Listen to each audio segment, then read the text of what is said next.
Hello and welcome to another Dhamma meeting where we will discuss the Buddhist practices of charity, morality, and meditation. Everyone is welcome to join.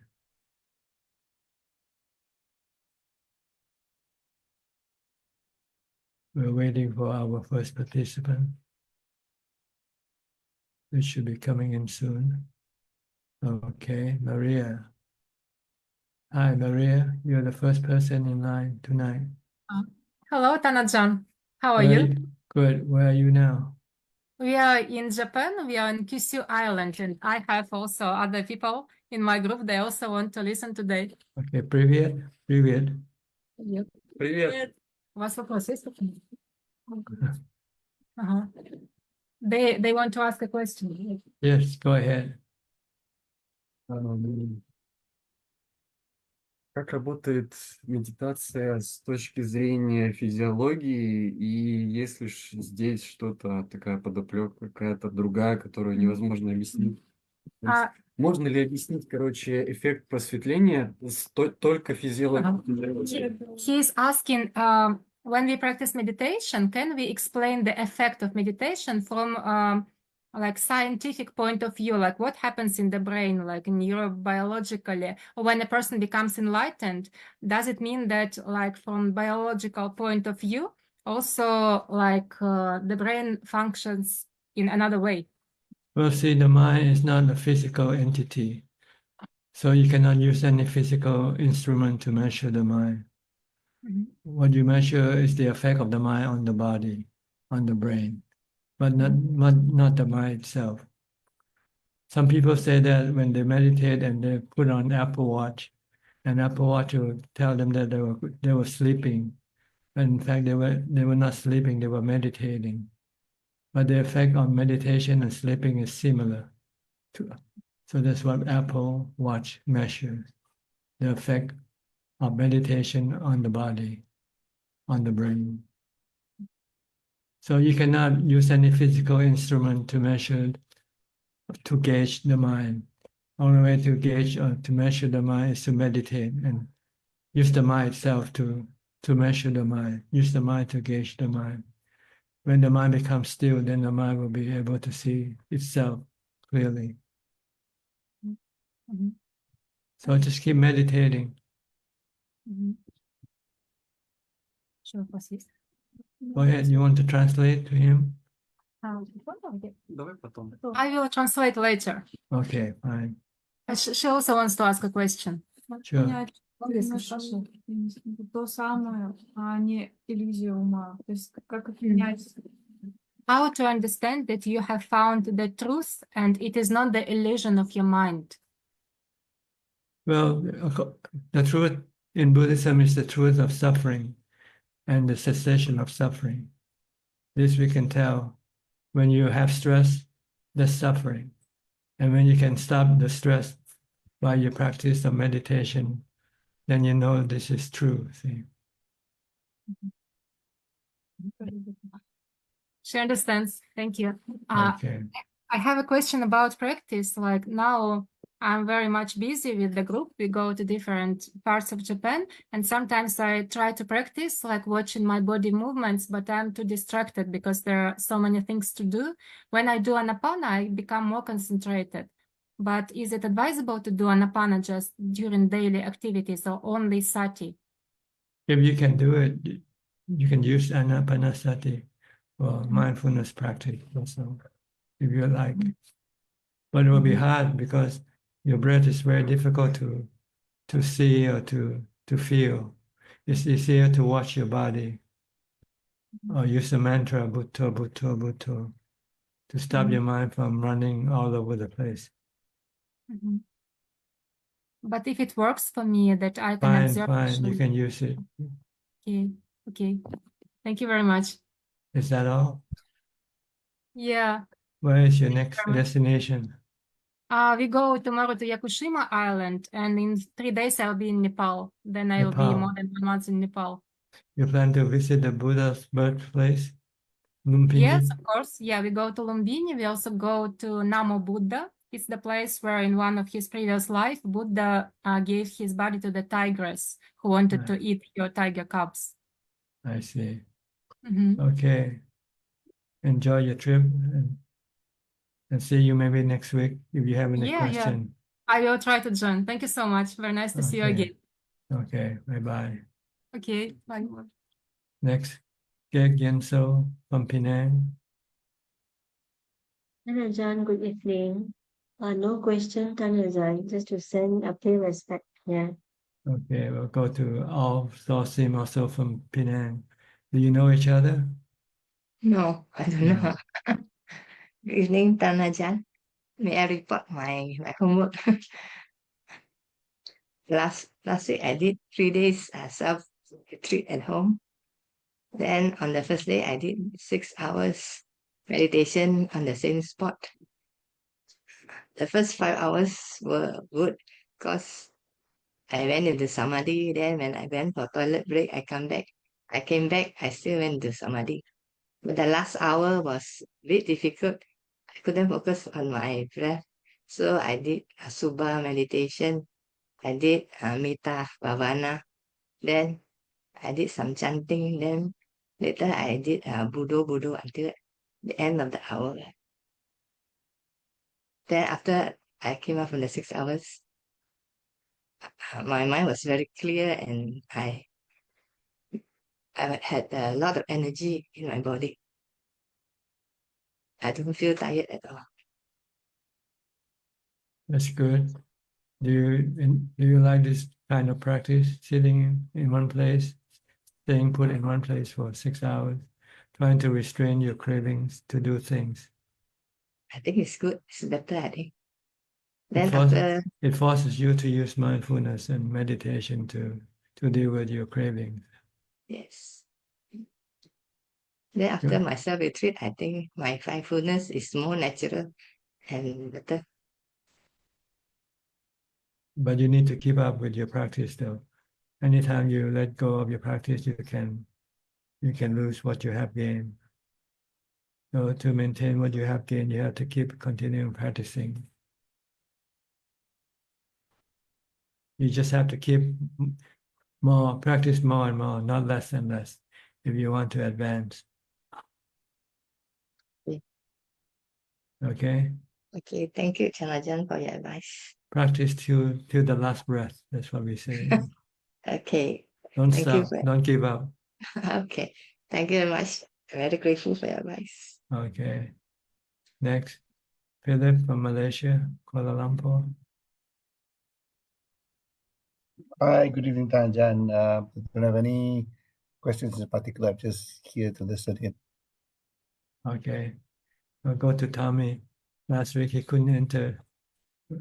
He didn't have enough time for you to join. Go ahead. Nice going up. Go ahead. Is the sound okay? Yeah, perfect. Okay. Yes, I was very sad I couldn't make it last week. You have to be quick though, if you want to join this room. Not enough Barami. I wanted to ask about the section on postures, the Iriya Pata Pabang in the Satipatthana. This is to keep your mind fixed, not running, not thinking about other things. So you have to tie your mind to the body's posture. Just keep watching the posture of the body. When you're standing, the mind has to be standing with the body. When the body walks, the mind has to be walking with the body, so forth. Okay. And I was reading Forrest Dasener's, and Yes. coincidentally, I came across a talk entitled The Four Satipatthana. Yes. And I was reading it. I'll just read this bit. It's the same way with the investigation of the inner and external Vedana or feelings. Actually, the external Vedana here isn't about other people's feelings, but about the bodily or physical feelings whilst the internal Vedana is about the mental feelings. I've gained this insight from my practice, and I'm profoundly convinced of this, but I do not deny that external Vedana can refer to other people's feelings. So I think I asked this before. He's talking like Vedana in the body and physical feeling, and then Vedana in the mind, like a ROM. Yes. So there are two types of Vedana actually.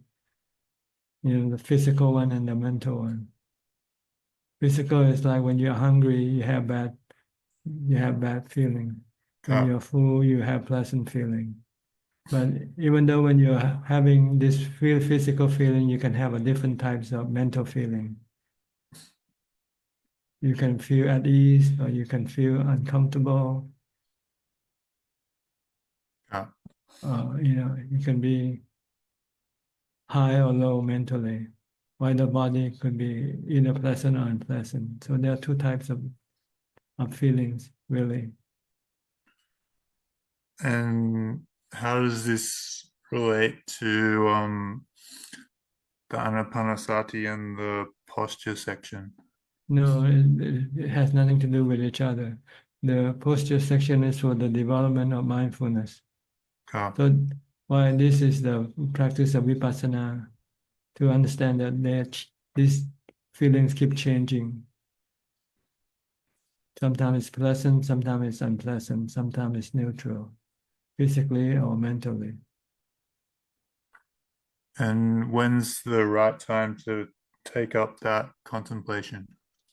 Whenever you like, when you're not meditating, if you're able to see the feeling, or when it hurts you, like when you have painful feeling in your stomach. And if you don't want to suffer, then you have to know the nature of this feeling that it is anatta, is not under your control. I see. If you want it to disappear, you can get stressed. You can become stressful. Okay. If you don't want to be stressful, then you just have to leave it alone. Don't try to change or control it. I see. I understand. Okay. But this stress is not the mental feeling. This stress is the dukkha in the Four Noble Truths. Okay. And our goal is to eliminate this Four Noble Truths stress from the mind. We can eliminate it by stop our cravings with our feelings or with our body. We just have to accept the body or the feeling as they are, as they come. Then we will not produce any stress in the mind. Okay. I see. And my last question is, what's Cetasika? I think as I understand, Cetasika means things that appears in the mind. Okay. Anything that appears in the mind, you can call it Cetasika. So like mind objects. Mind object, yeah, that's what it is, mind objects. And sanya as well? Sanya, sankhara, they are mind objects. Yeah. Okay. And even vijnana. Okay. Cool. Thank you. Sensual objects that enter into the mind through vijnana are considered to be cetasika as well. Okay. So just treat them just like anything else. They have the three characteristics of existence as their brand. Yeah. Just understand them and then try not to control them, because you cannot control them all the time. So it's better when you cannot control them, you just have to accept them for what they are. Then you will have no stress or disappointment in the mind. Okay, I see. Okay. Yes. Thanks, Ajahn. How's your practice? Had a good one last night. Okay. Yeah. You still practice seclusion, living by yourself? Yeah, still. Do any Um, fasting or just keep the 8 precepts? just keeping 8 precepts. What else? Just try to keep it continuous. Yeah, Right. maintain your practice. Yeah, not going too hard, not going too easy. Take a rest when I'm getting stressed or tired. Middle way, take the middle way. Yeah, try to be. Not too hard, not too soft. Somewhere in between. Yeah, it's good now. The summer's over, so it's like Okpansa. It's nice and cool, nice warm sun, cool breeze. It's good Barwina weather. You got pleasant feeling arising. Yeah, it's good. Okay, keep up your practice then. Okay, thank you, Ajahn. Oh, you're welcome. Next intern from Indonesia.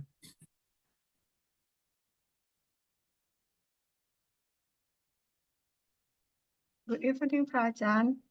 I have Yes. no question, Prajan. Okay, I'll go to Apalachita then from Dubai. Good evening, Prajan. How are you? I'm well.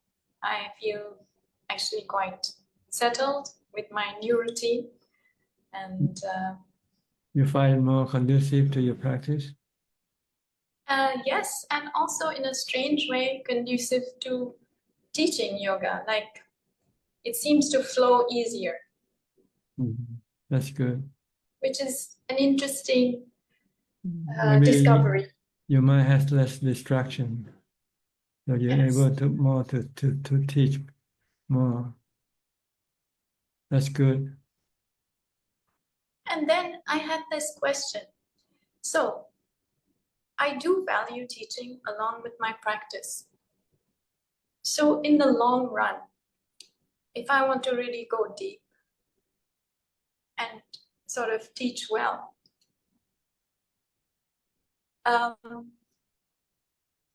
keeping a secluded life seems to be important. Is that true? Or For what? For your teaching or for your meditation practice? both? Because I can understand with meditation, but I find it very interesting, like even other work seems easier. Yes, it could be a bonus, but the main goal is we should look at the main goal should be success in meditation rather Right. than success in teaching. Because your Right. teaching will not be able to help you get rid of your stress or suffering. It's meditation that will do this for you. And as you grow older, there'll be more stress and more suffering. When you get older, you get sick, or you're gonna die. You're gonna have to rely on your meditation practice to keep your mind radiant, peaceful, and calm. Not the teaching of yoga. No, that is true. Yeah, it's So- like a little balm to calm down before we step into. Yeah. So don't forget your main goal is to meditate. Right. Teaching is just an added bonus from your meditation practice. Okay. Sometimes you miss the point, you miss the goal, and you take the teaching as your goal instead of your Right. meditation. No. Yeah. No, I don't want to do that. No. Okay. Okay. Now I understand. Yes. Okay. So you're happy, and you keep I'm happy. I'm you- really. you still maintain mindfulness as much as possible. Yes, I even tried an interesting thing today, like while driving before I used to listen to, nice Dhamma talks. But then I said, okay, why don't I chant Itipiso? And of course, I can't use a beat. So I just did one and I did the Itipiso. And it's very good to realize how quickly your mind goes off. So it's a good mindfulness training. Yes, So it's to clear your mind of all the mental clutter, your Yeah. thoughts. So I'm enjoying this practice. So Okay, good then. Happy to hear. Yeah. Hope you advance, keep on moving ahead. thank you. Thank you. Okay.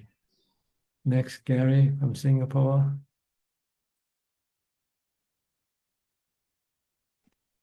Reading start, John. No questions, just happy to be listening in. Okay. Kafai Lim from Malaysia. Good day to you, Ajahn. Same to me, just listening. Okay. Alvin, also from Malaysia.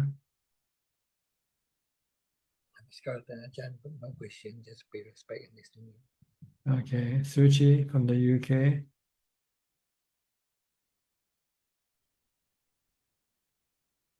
Hello, Ajahn. I'm also happy to be joining in to listen and learn and pay my respects to you, Ajahn, and express gratitude to everyone else. So how's your practice coming along? The practice I do on a daily, regular basis. I wake up, and before I start the chores or work, I do sitting breath meditation. And the rest of the day, I try to practice mindfulness with whatever I am doing, and use the mantra or chant metta when my mind starts thinking of this and that. Good. And you find your mind is more light and more pleasant? Of course, yes, Ajahn. Yeah. And more, it's easier to handle stress or restlessness or any emotion that comes into my mind or a situation. I find using the mantra that it is easier to be calm. Yes. Mindfulness is a very strong tool for calming the mind. It's a mental medicine, we call it, mental medicine. When you have stress, restlessness, or agitation, just use mindfulness. Recite the mantra or chanting, or meditate watching your breath. Yeah. Just keep it up, okay? Make it into a habit. Use meditation to solve your mental problem.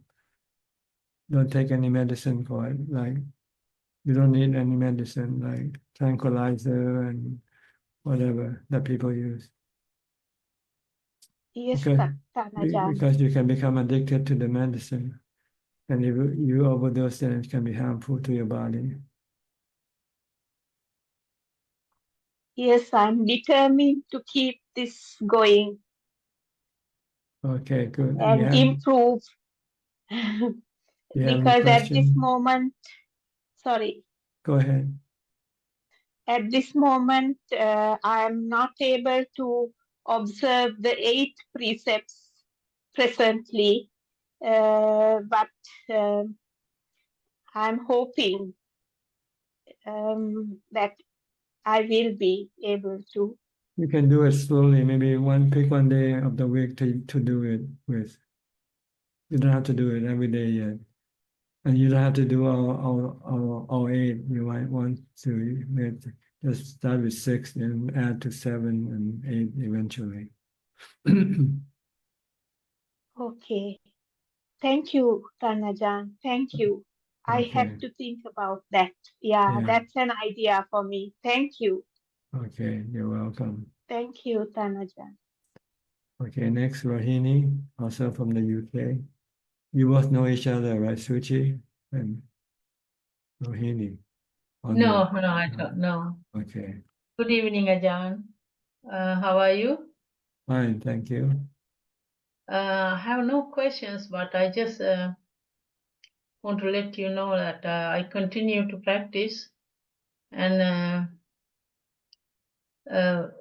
sitting meditation as well as and keep an just watch what I'm doing when I'm not when I'm not sitting. So I just because I live alone, so I don't have any anybody to any disturbances. So I spend most of my time on meditating, either sitting or sitting on a chair or sitting cross-legged. You have any restlessness issue? I used to have, but not now, because I don't think much. I mean, the need to do something all the time. Do you have that kind of urge?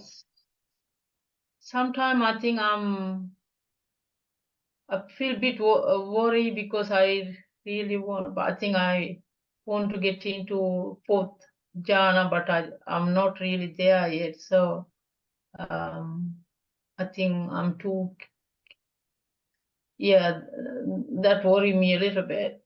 Your Apart mindfulness from that, is not continuous yet. So not continuous, maybe not continuous. if you But can keep most of your the time. mind, if you can keep your mindfulness continuous for 5 minutes, you can enter into jhana, Oh, but without distraction. yeah. I think I'm not quite sure whether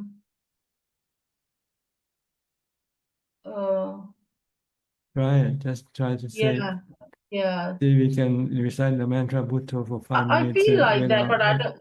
Yeah, I think because I'm not quite sure whether I'm on jhana or not, but It doesn't matter as long as yeah, you feel yeah, calm and peaceful. That's the yeah. goal. Yes. Thank It you, can Ajahn. it has many levels, this calm and peacefulness.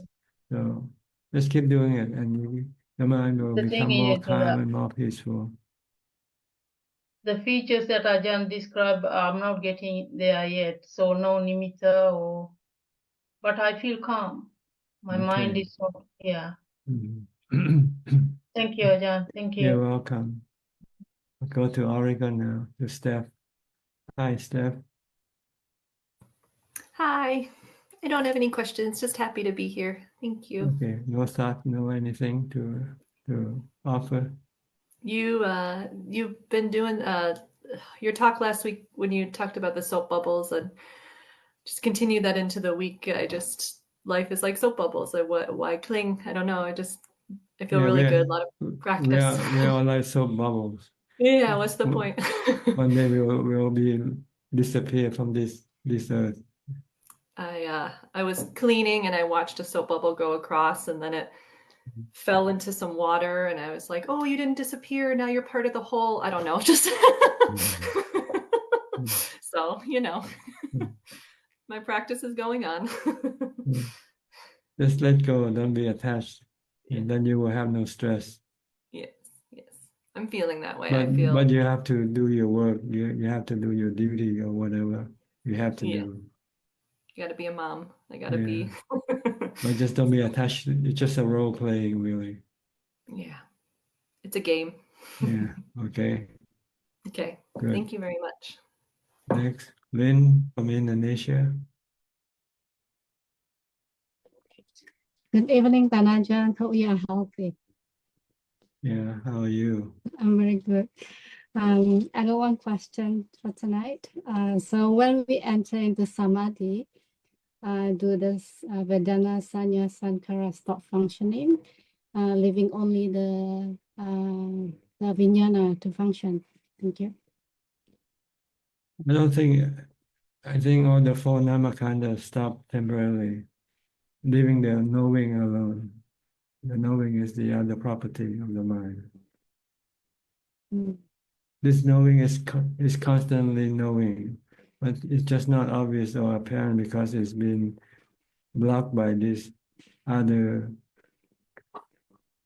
not blocked by the feelings and thinking. So when all this four stop, then what appears will be just the knowing.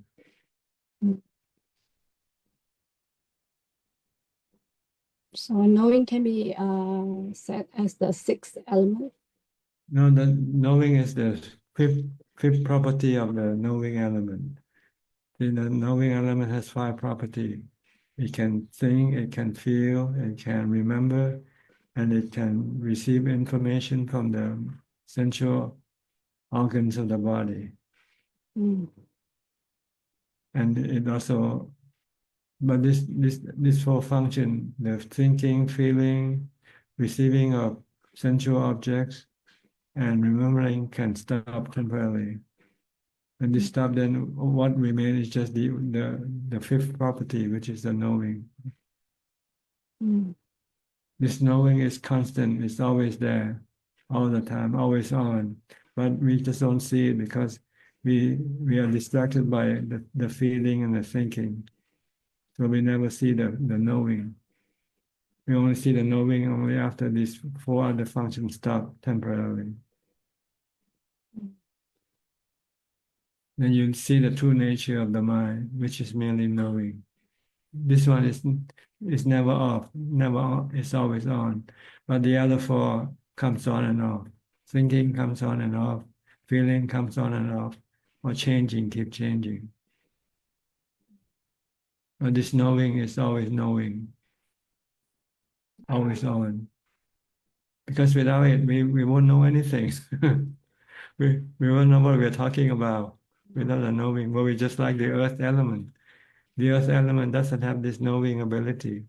So it doesn't know anything. You can step on the earth and the earth doesn't feel bad or good.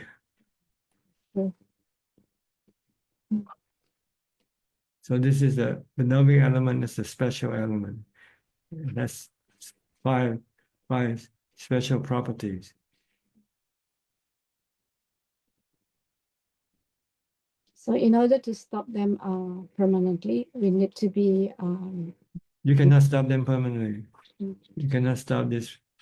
Only when you stop contacting the sensual objects, then there will be no feeling, because the sensual object is the one that create the feeling, and then the thinking react to the sensual feeling, so forth. But when you meditate, you stop receiving any sensual objects into your mind. So then the mind stop thinking, stop feeling, but it still keep remaining knowing. And this is the knowing is the one that you have to teach it to be smart, because right now the knowing is delusional, is being deceived by the defilement. To think that knowing is the self. And that to be happy, the knowing has to have sensual objects for pleasure. So you have to re-educate the knowing that the knowing can be happy without having anything, just being still. And there's no self in the knowing. And eventually the knowing will stop grasping or craving for things. Because whatever it grasp or crave for will end up in stress, because everything is temporarily. So when you see with wisdom that everything that is thought to be permanent, to be happy, to be good all the time, turn out not to be good all the time or happy all the time. It can turn into bad, it can turn into sadness. Then it will stop grasping or craving for anything anymore. Then it can exist alone, just being still. Because that's true. That's where true happiness is happiness from being still. Nibbanang paramang sunyam, nibbanang paramang sukham. So it is only in our meditative state that we can experience that kind of happiness. Is that true? Well, when you say meditation, you mean just sitting meditating. Yes. That's the first part. But once you develop wisdom, then you can be peaceful and happy in all posture. You don't have to be in meditation to be happy. Because wisdom will teach the mind to stop grasping, stop craving, Once there are no craving, then there is no stress. Once there is no stress, then there's just peace and contentment.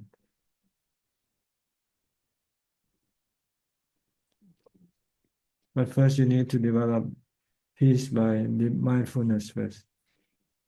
Then after that, once you have peace by mindfulness, now then you want to protect this peace that you gain from mindfulness by using wisdom whenever the craving start to come up. Because it's the craving that start to eliminate the peace that you gain from mindfulness. So if you can stop the craving from erasing the peace that you gain from mindfulness, then you can still maintain peace from mindfulness without having to do any meditation. Just stop your craving. When there's no craving, then there's no disturbance to the mind. See? Then the mind can remain peaceful and calm all the time. But whenever you have craving, your mind starts to be disturbed, right? Start to be irritated, agitated, start to feel lonely, start to feel sad, start to feel empty.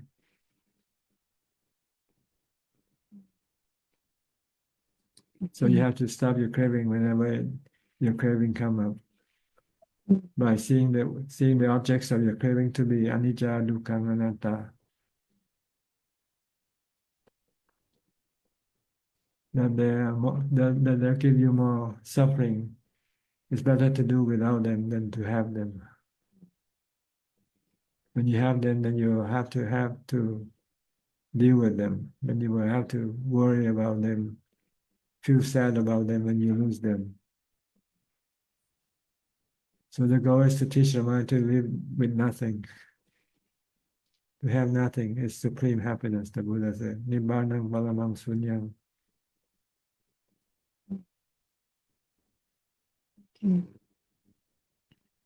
Okay. Just one more question. We know that Ajahn, you have like some back pain. I'm just wondering that do you sleep well? I know how to deal with the back pain, so that's no problem. I just sit. I only feel painful when I stand or walk. Okay.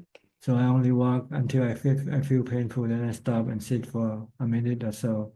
Then I can get up and walk for another 2 or 3 minutes. Okay. So I just use this way to deal with my back pain. Mm. And fortunately, I don't have to do much walking or standing. Mm.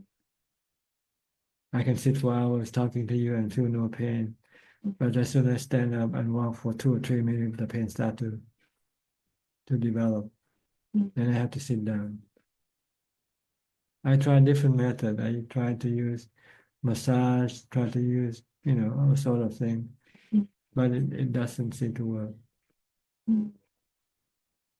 So I just use mindfulness and wisdom, accept it, and then you have no pain in the mind, no stress in the mind, no worry. The stress in the mind is created by your desire or craving for the back pain to disappear. That's true. But since you know it's anatta, you cannot force it to disappear, then you just learn to accommodate it. Mm. So no problem, I'm okay. Because I think the treatment can be worse than the pain itself. So I don't want to go through treatment, which might be experimental, which might be just guessing work, some of the treatment.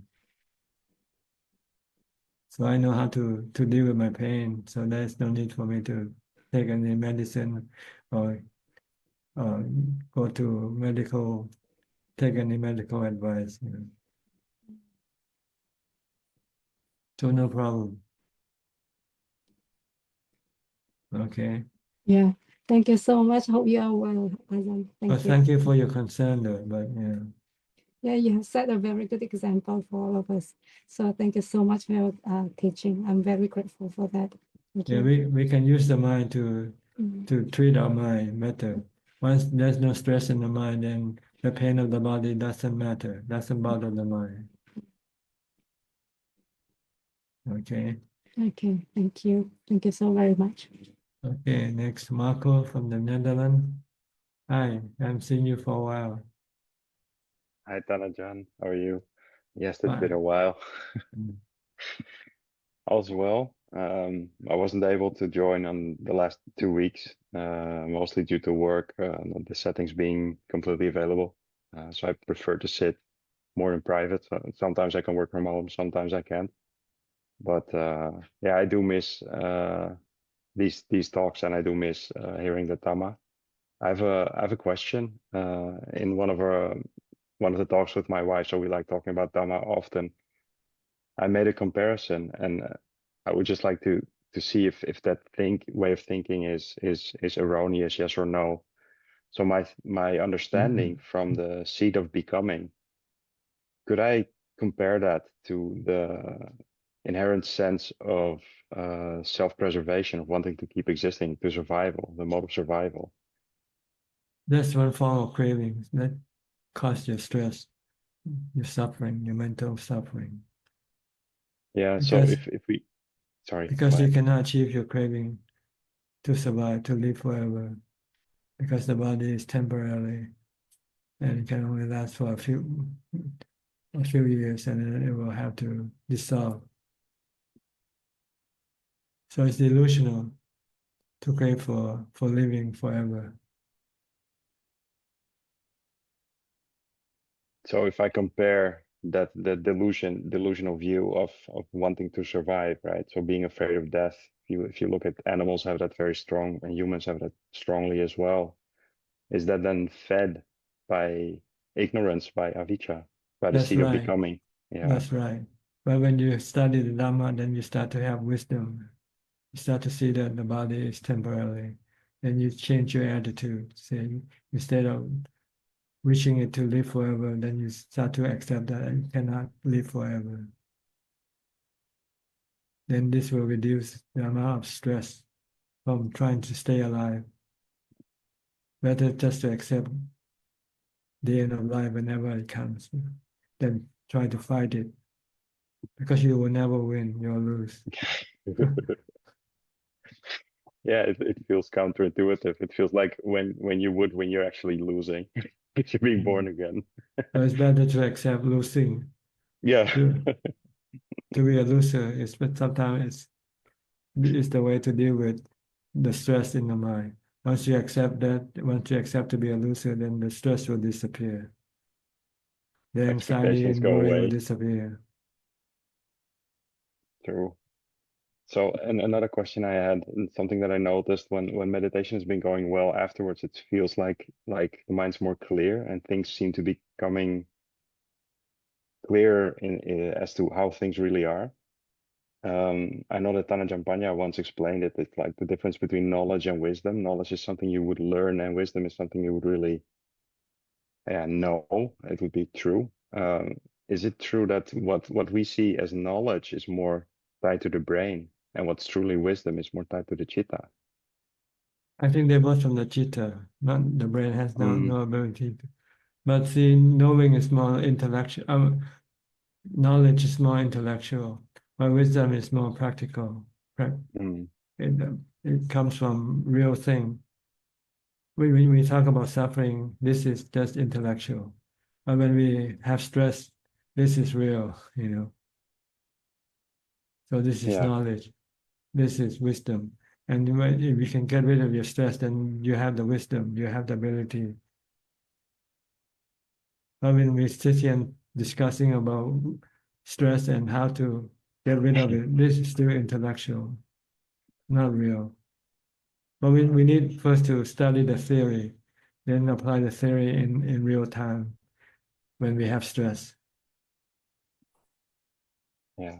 If you understand the theory and you can apply the theory in real time, you won't need anything to cure your stress, because you know the stress comes from yourself, from your craving, from your desire.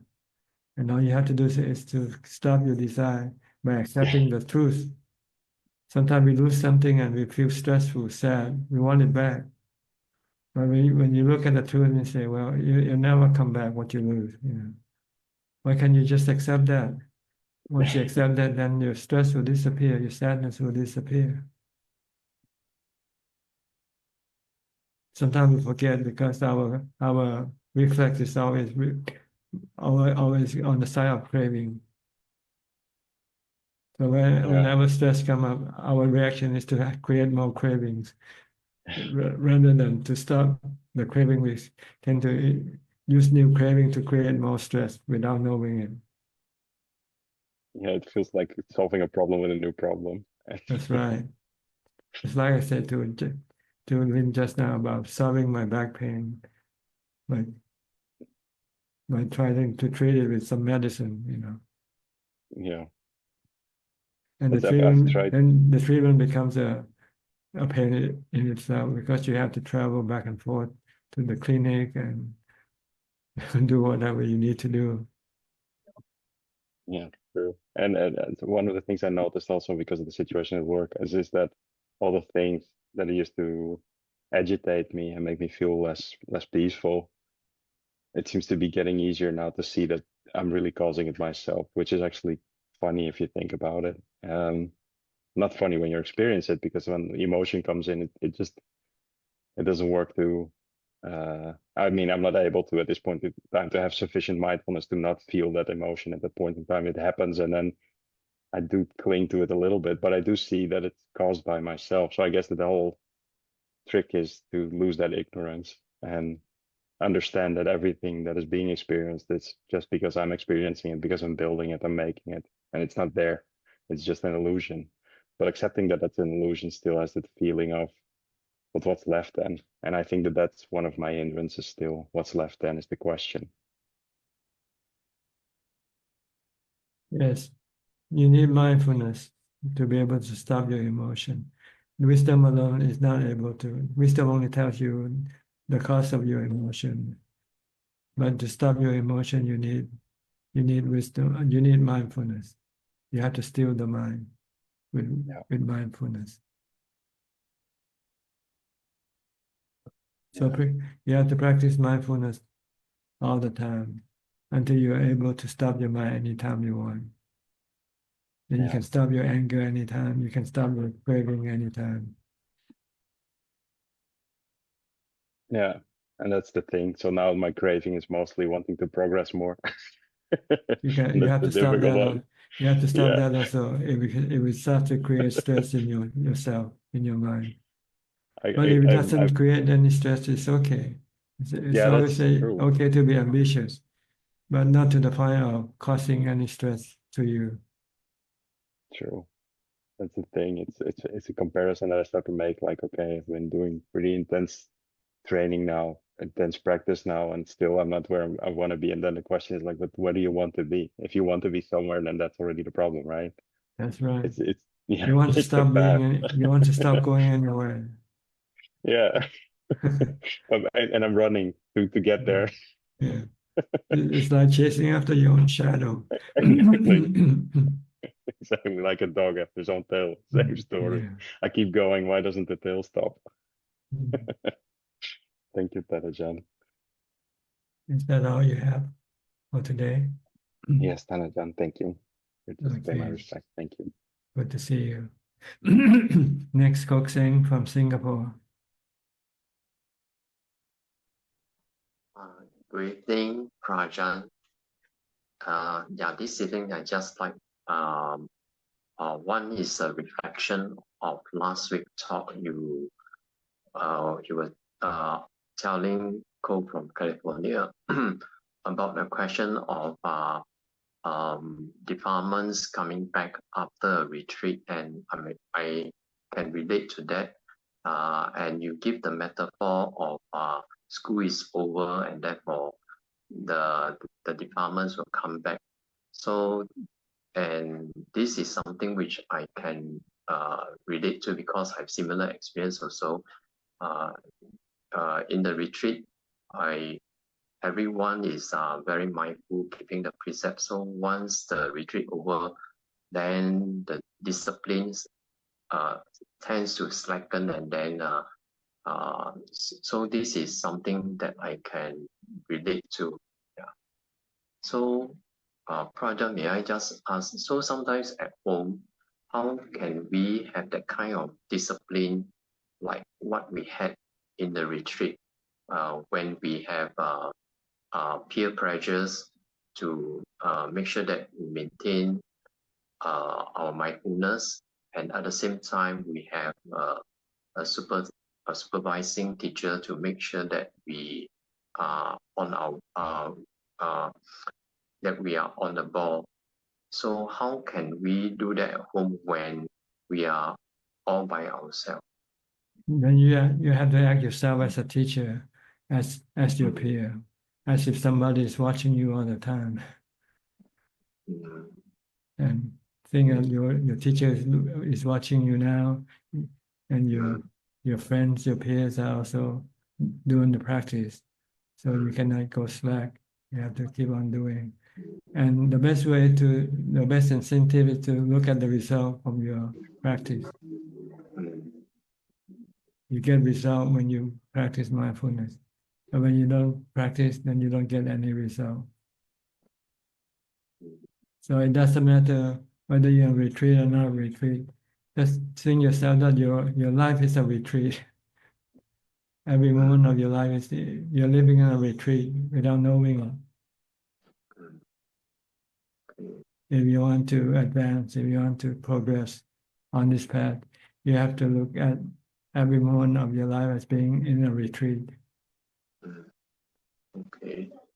And Praja, how do we see the results of mindfulness? Well, when you go into a retreat, how do you feel? Calmer, less agitation, less worry, less anxiety. Yes, right. But when you're not mindful, then your anxiety and worry start to return, right? Okay. Then it's a sign that's telling you that you're not mindful anymore.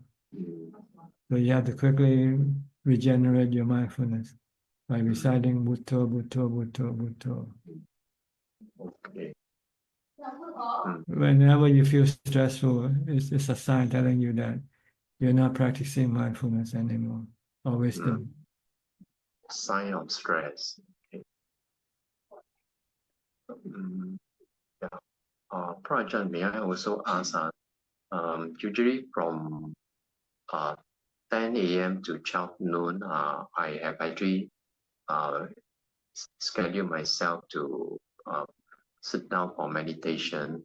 But whenever I sit during this period, I'll be thinking later on at 12 noon, how am I going to cook the dishes and then the procedures and so on.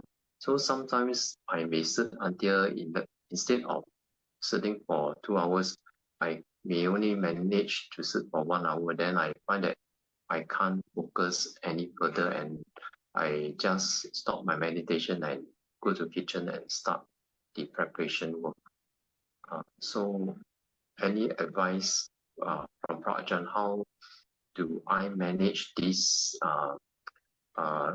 mind from thinking about the next activities that I'm going to do after the sitting meditation? Well, you have to keep focused on the present.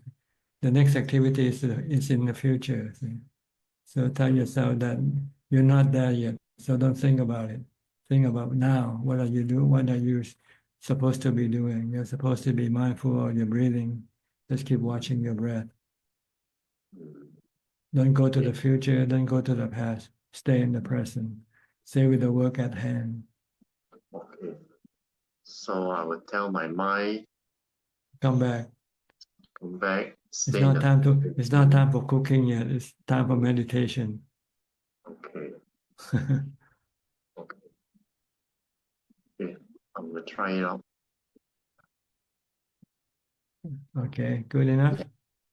Yes, I will try out. Even though it may sound very simple, but I think it may come in handy, because when my mind is preoccupied about, later on I will add this, add that, and I have my mind has no means to so-called stop all this thinking. Yeah. Okay, I will try out this simple instruction. Yes, and the most important tool to deal with this situation is mindfulness. So you have to practice mindfulness long before you meditating. You should start mindfulness as soon as you get up. You should start reciting Bhutto, Bhutto. Or be mindful of your body movement or action. Then you will have good mindfulness to be able to stop your mind whenever it starts to run away from you, go into the future or go into the past. And you say, you can bring it back, say, be here and now. Okay. Okay, I will try out. Yeah. So don't forget the real tool is mindfulness. That means before, from the time I get up from the bed. Yes, start mindfulness right away. Okay. And try to keep it going until the time you go to bed. Okay. See if you can do that or not. Okay, I will try. You might have Bhutto for a few minutes, then the rest of the day you forgot about Bhutto. Okay, I will continue to try. Okay. Yeah. Good. Okay. Thank you, Praja. Next call. I go. Hi, Tanajan. No questions today, but I agree the school's out teaching from last week was very helpful. I'll keep on practicing. Yeah. Don't let off your guard with mindfulness.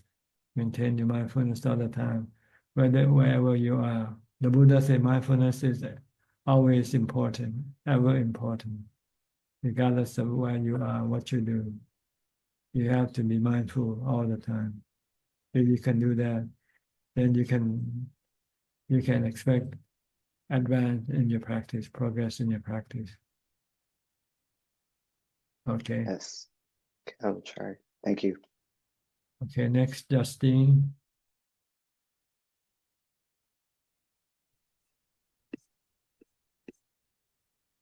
Did I ask you which part of California you are?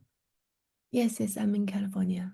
In the north, right? In the near Bay Area? Or? Yes. Okay.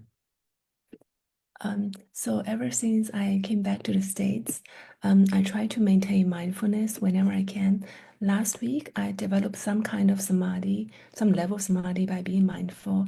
And in return, I was able to remain mindful for like 3 or 4 days continuously, just being aware of my bodily actions and feelings, noticing the rise and fall of feelings and mental objects. At the beginning, I can totally see the body like living in delusion, like all the time, like craving for pleasant feelings and avoiding unpleasant feelings. But now sometimes I can sit for like 4 hours at a time, just investigating the rise and fall of sense impressions and feelings, and see the feelings as a separate entity and let go of it. But I find that even with wisdom, it's sometimes hard to let go of bodily reactions to sense impressions.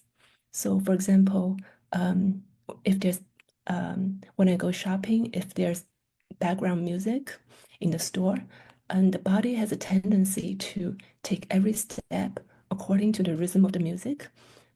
And when I deliberately try to take each step off beat, it's hard to do. And I also find that food is very difficult to let go of. I don't eat a lot of food in general, but I find it hard to let go in the sense that when chewing food, there's not only the taste, but also the texture of the food. So it's like I'm bombarded with like 2 kinds of sense impressions. So it's harder to let go than just one sense impression. Is it because, do you think it's because my mindfulness and samadhi is not strong enough? So if I have strong mindfulness, would sense impressions feel like more distant and easier to ignore? No, I think Yeah. this sensory attachment is due to your habit.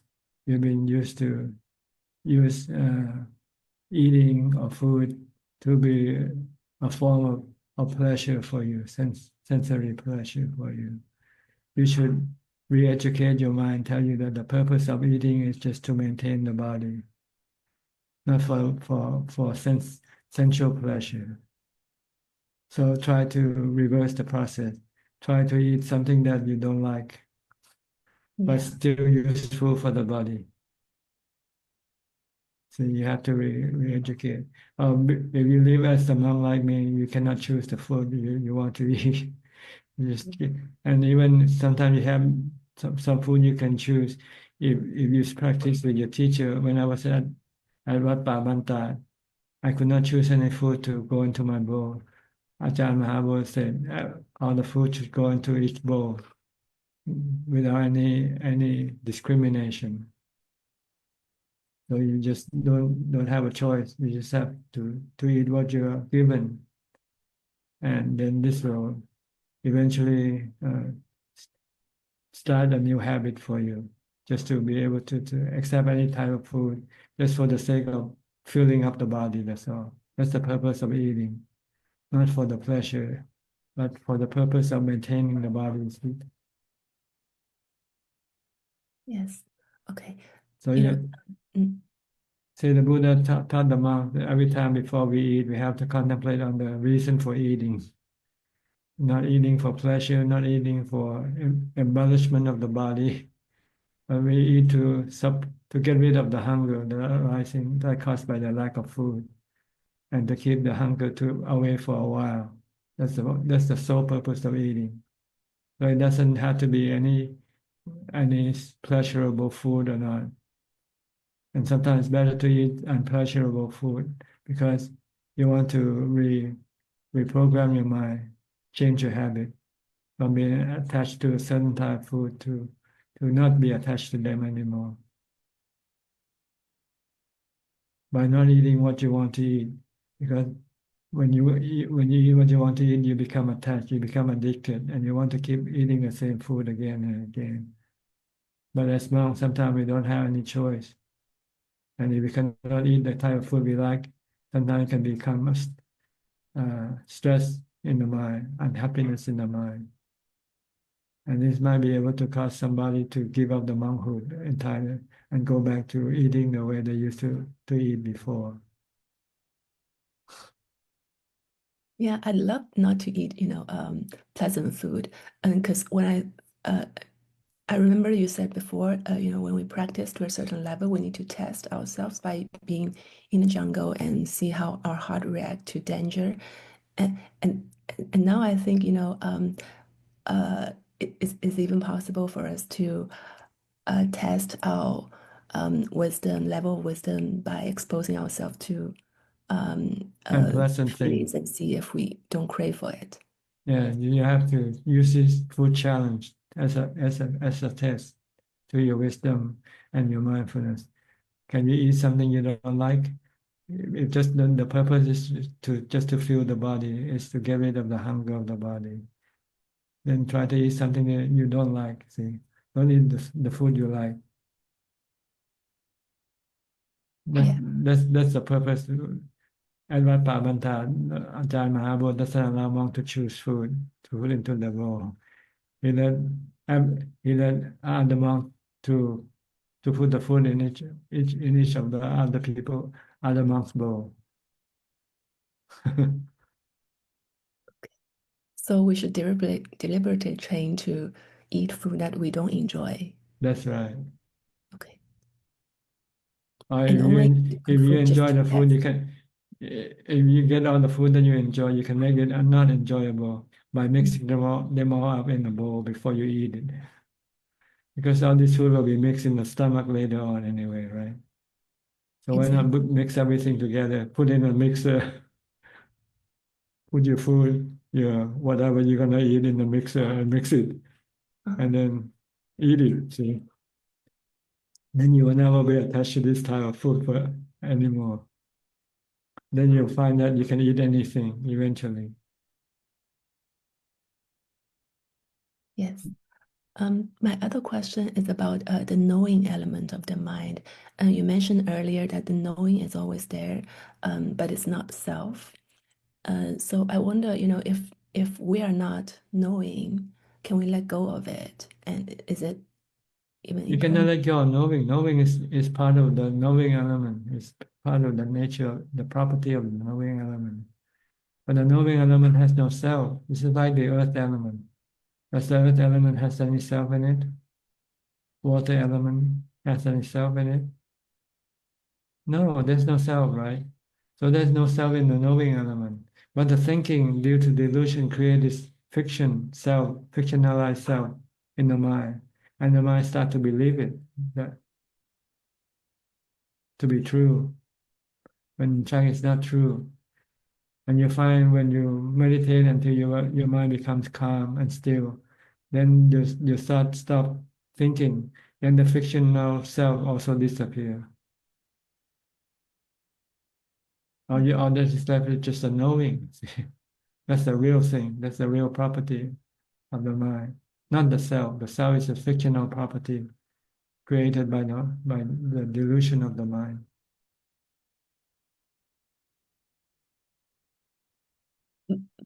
But like knowing like all phenomena at all time is also a kind of suffering. Like, can we let go of that as well? Knowing is not suffering. It's a craving that causes suffering.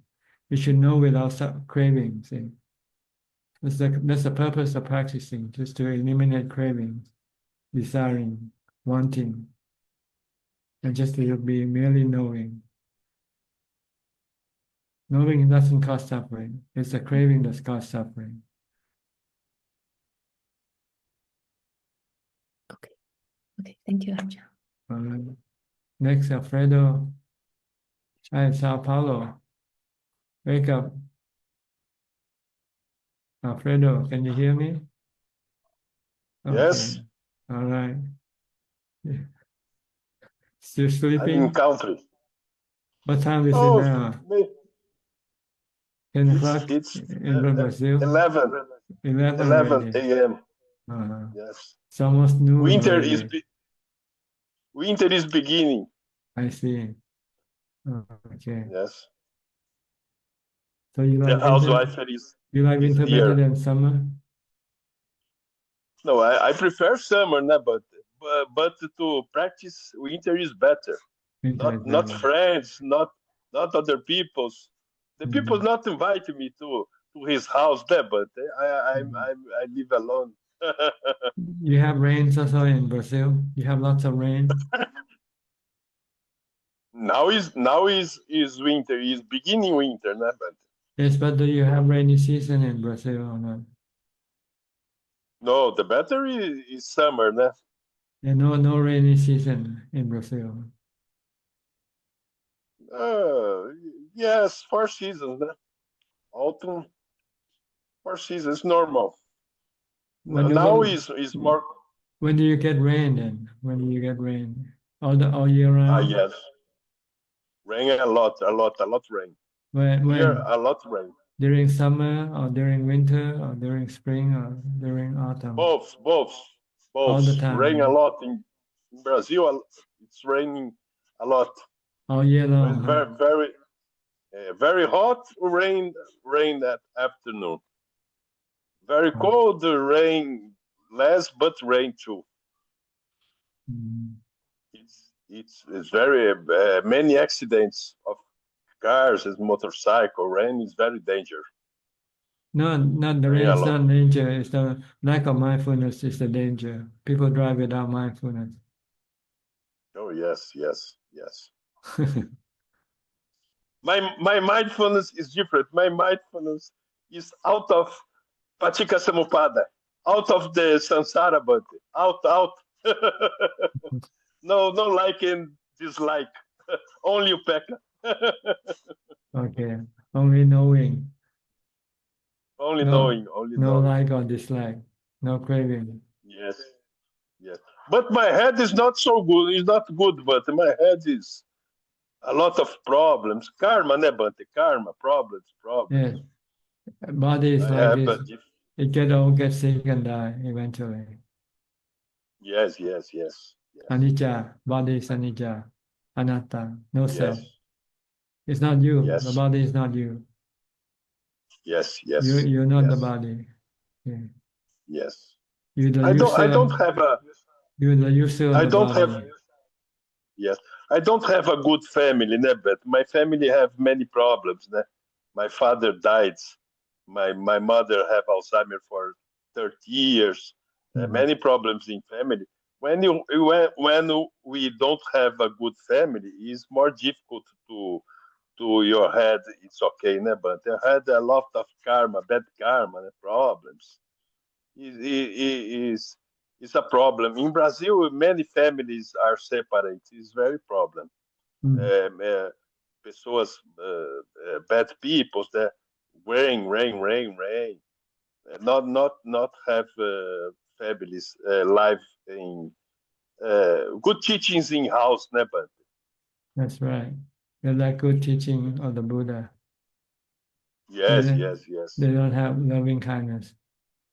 They have Yes, passion, very important. passionate love, but Yes. not loving kindness. When the passion disappears, Yes. then the love disappears. Yes. A Viapada, né? But is important. A Viapada is good intense. Iddhibada, yes, the four Iddhibada. No. A Viapada. Avipada. Yes, What Sama does that? Sankappa. Sama Sankappa. Sama Sankapo. No violence. Ah. Sama Sankappo. No violence. No act of violence toward other people. Yes. Sama Sankappo. Say no evil, no do evil, no saying evil, Yes. no doing evil. Yes. Just be kind and be loving. Yes, loving. Loving Yes. kindness. The same metta, né? Metta. Yeah, metta, karuna, mudita. Mudita, upeka. Yes.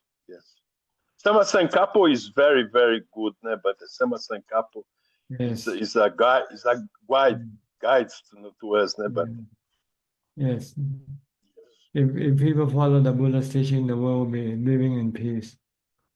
No war, no violence. Everybody treat each other nice and well.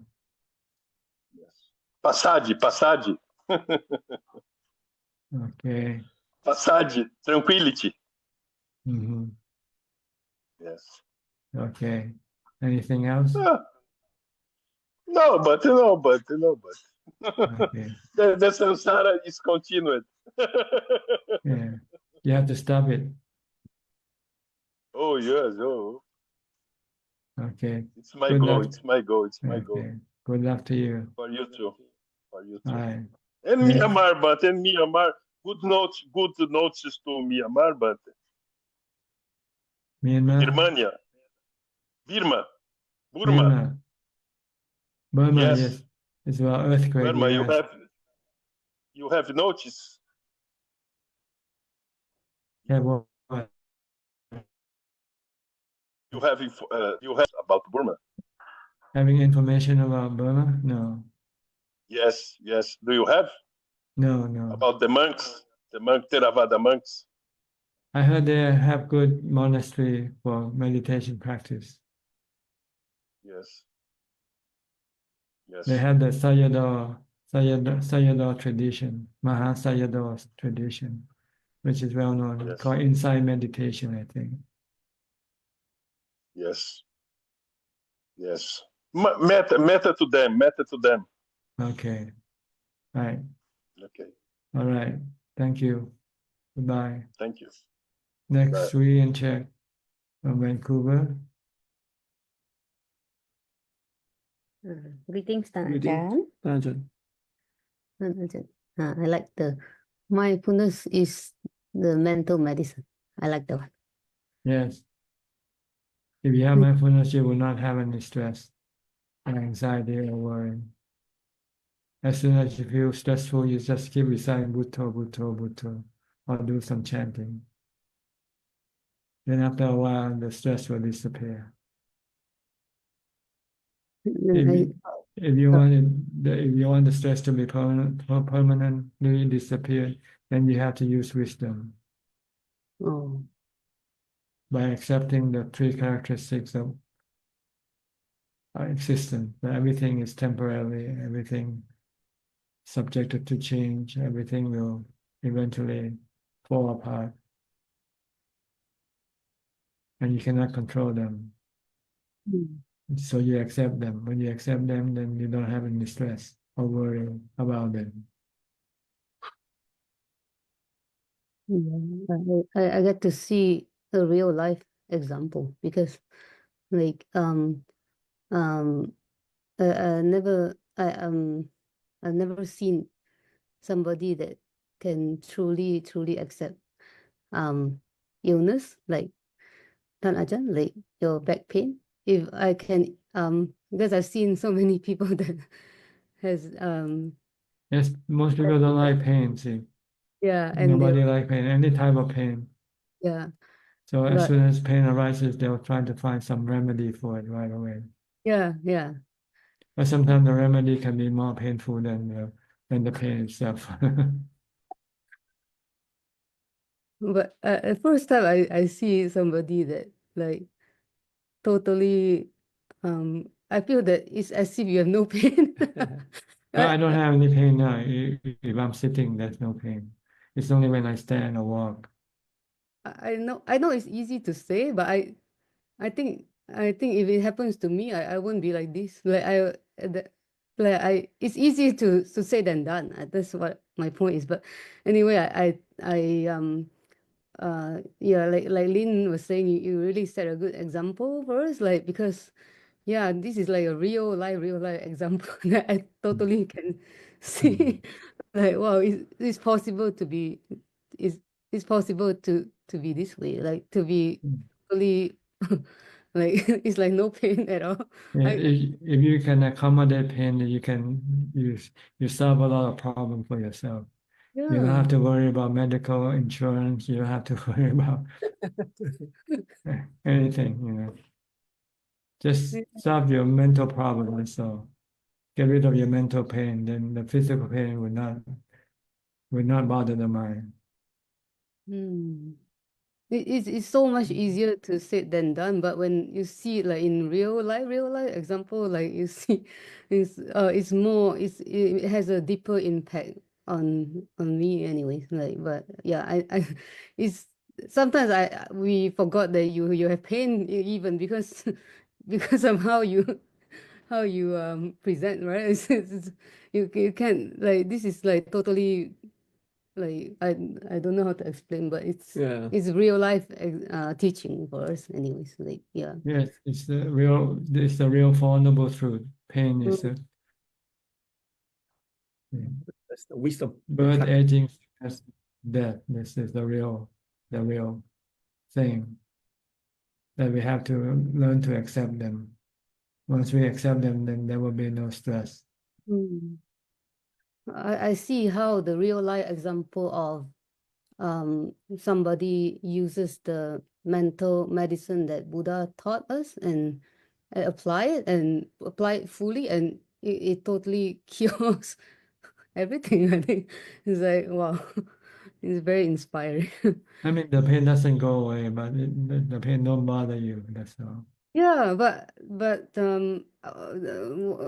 well, seeing it real life is different than like you can talk all you want, but you see people like oh, like But I have to say this is the first time I've seen yeah. you have to see it in yourself, more importantly. Not only people feel pain, sometimes people feel anger too. That's right, the stress caused them the Yeah, I anger. get angry and get sad or upset. But yeah, hopefully I'll see it myself one day. Yeah. Yeah. Try to see how you deal with the pain. You start going after medicine or something. You know, I haven't taken any painkiller ever since I became a monk. Oh. Wow. Oh, I so just use meditation, I use mindfulness to calm the mind down. 40, like over 40 years, no medicine. Yeah, 50 years. 50 years. No Oh. aspirin, no painkillers, anything like that. Oh. But I use some other medicine. You use what? some other type of medicine, but not for the pain, but for curing the disease. Sometimes I have to use the medicine. Like sometimes I need antibiotics if I have some infection or something like that. But usually, doctor will give you what you call antibiotics and also some painkillers. But I don't use the painkiller. I just use the antibiotics because I'm not bothered by the pain. But if you have a fever, you don't take, right? You don't. Just accept the fever. It'll go away. Eventually, it'll disappear.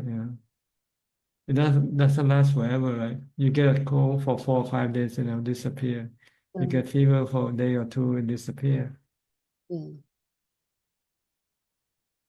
But the back pain has been, I know, has been quite a while. But It's been slowly developing for many years until it gets to the point where I can no longer walk long distance. Not long, just even a few minutes. I couldn't do that. So now I have to ride on a golf cart on my arms round. Because sometimes it takes an hour or two to finish my arms round.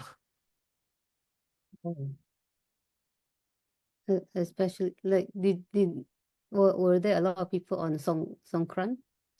Is it Yes, Songkran? we have on Songkran it took about 2 hours to finish our arms round. It's about almost 600 people giving food that morning.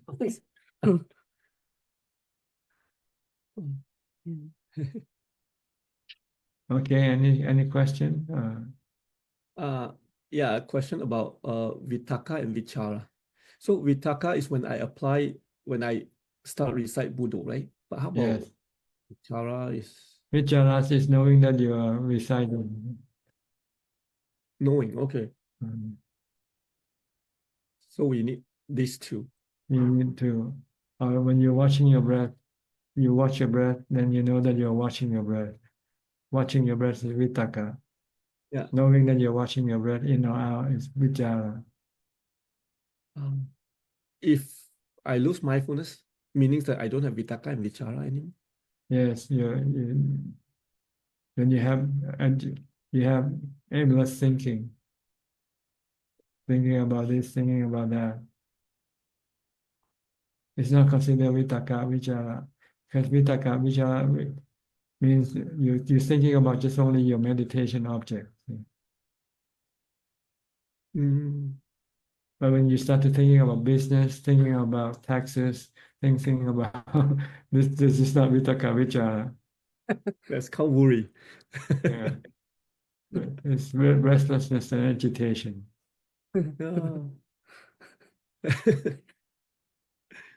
So okay. Yeah. So mindfulness need Vitakka and Vichara, and then the Virya will use Vitakka and Vichara. Is it? We cultivate, right? You have to cultivate it virya. If you're lazy, you won't cultivate it. You won't meditate. You say, "Oh, I'd rather go to sleep." Yeah. Oh, okay. But you can't have one without the other, isn't it, Ajahn? You can't have like Vitakka without Vichara or Vichara without Vitakka, right? I don't know. You have to prove it to yourself. Okay. It's something you can prove it yourself. What do you ask me? We will. Yeah. Eventually, Vitakka and Vichara will disappear when the mind becomes still.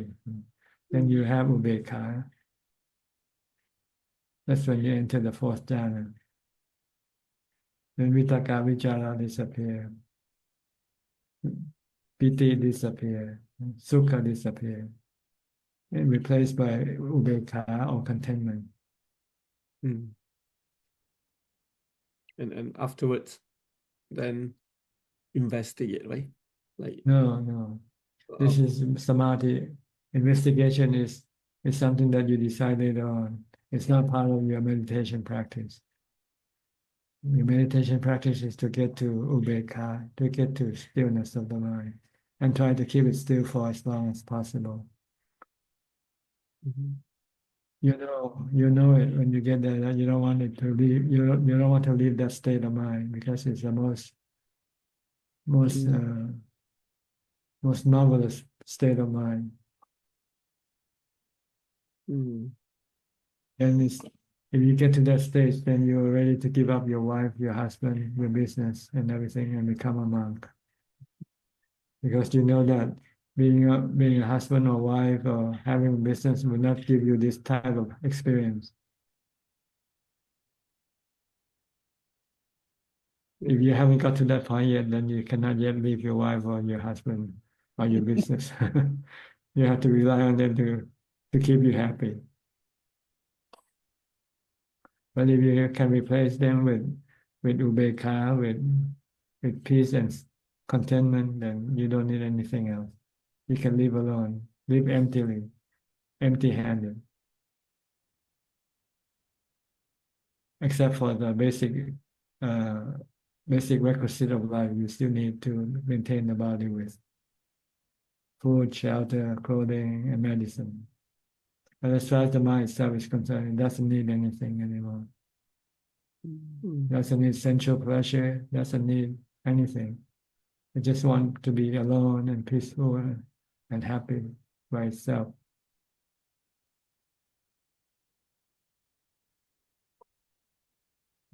Yep. Okay, so try to get to Vitaka Vichara first. Yeah. Don't think about taxes or don't think about business when you meditate.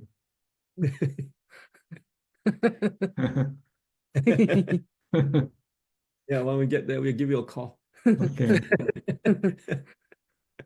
All right. Anything else? No, thank you, for Dajan. Thank you for the teaching. Thank you. Okay, next, Nita and Saket from Pune. Good evening, Ajahn. How's life? Okay, better now? Get more accustomed to the new life? It's challenging sometimes. The Mm. city life is very noisy. And sometimes if we have to go out, we get stuck in traffic like today.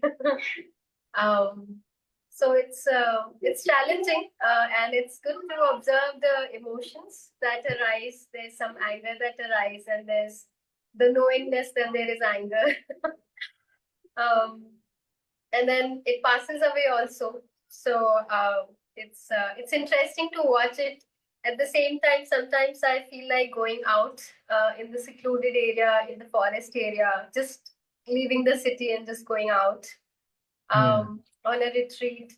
But sometimes it's not possible to plan it. And I feel like, so I was actually wanting to ask about Dhammachanda and Tanha, and how do we distinguish between these two? And if I have this emotion of going on a retreat, but I can't do it, so I have to just bear with it and have the endurance that, okay, sooner or later it will happen when it will happen. Is that Dhammachanda, or like You can want to go to a retreat, but if you cannot get there yet, then you have to stop your want and accept whatever you have at the moment, at the present time. If you're stuck in traffic, try to enjoy the traffic. Don't kill yourself with with hating the traffic. Yes, Ajahn. You have to switch your attitude. That's all. Instead of disliking the traffic, just be happy, thankful for the traffic, and look at it as a test of your equanimity. Can you maintain equanimity under such situation or not? The equanimity is there for a while, and then it starts to fade away, fade away. Until You forget to use mindfulness during that situation. If you can remember and you start to recite Bhutto, do some chanting mentally, after a while you forget about the traffic, Yes. You forget to apply mindfulness, the mental medicine. Yes. You want to solve the traffic problem. The mindfulness, it comes and it goes, then it comes and it goes. So it keeps happening like a... Yeah, it means you're not practicing hard enough yet. You cannot maintain mindfulness especially during the time when you need it. Mm. So try to practice mindfulness every day, from the time you get up to the time you go to sleep. Then you have a powerful tool to deal with your stress and anxiety. Is it okay to keep switching the mindfulness object Sure, you to can the use body body or sometime, chanting sometime, mantra sometime, watching your body, going through the 32 parts of the body, Mm. to keep your mind from thinking about other things, that's all. Okay. So as long as we are not thinking and something or the other, like it's Yeah, not mindfulness thinking and not or craving for anything, then it's okay. When you think and you crave, then you have to stop it. When you're not thinking or craving, it means you're accepting things as they are. When you accept them as they are, then there is no stress. Stress is caused by you not wanting to accept them as they are. You want to change them, and you cannot change them, so you become more frustrated and stressful. Yes. There's resistance and I have to convert it into acceptance and then I'll be happy. Yeah, well, it's easy to say than do it. Because yes, I can accept traffic, but when you're in traffic itself, your mind doesn't want to accept it. Then you have to use mindfulness to stop it from not accepting. Agreed, Ajahn. But by hard working, by training, eventually your mind will start to accept things as they are.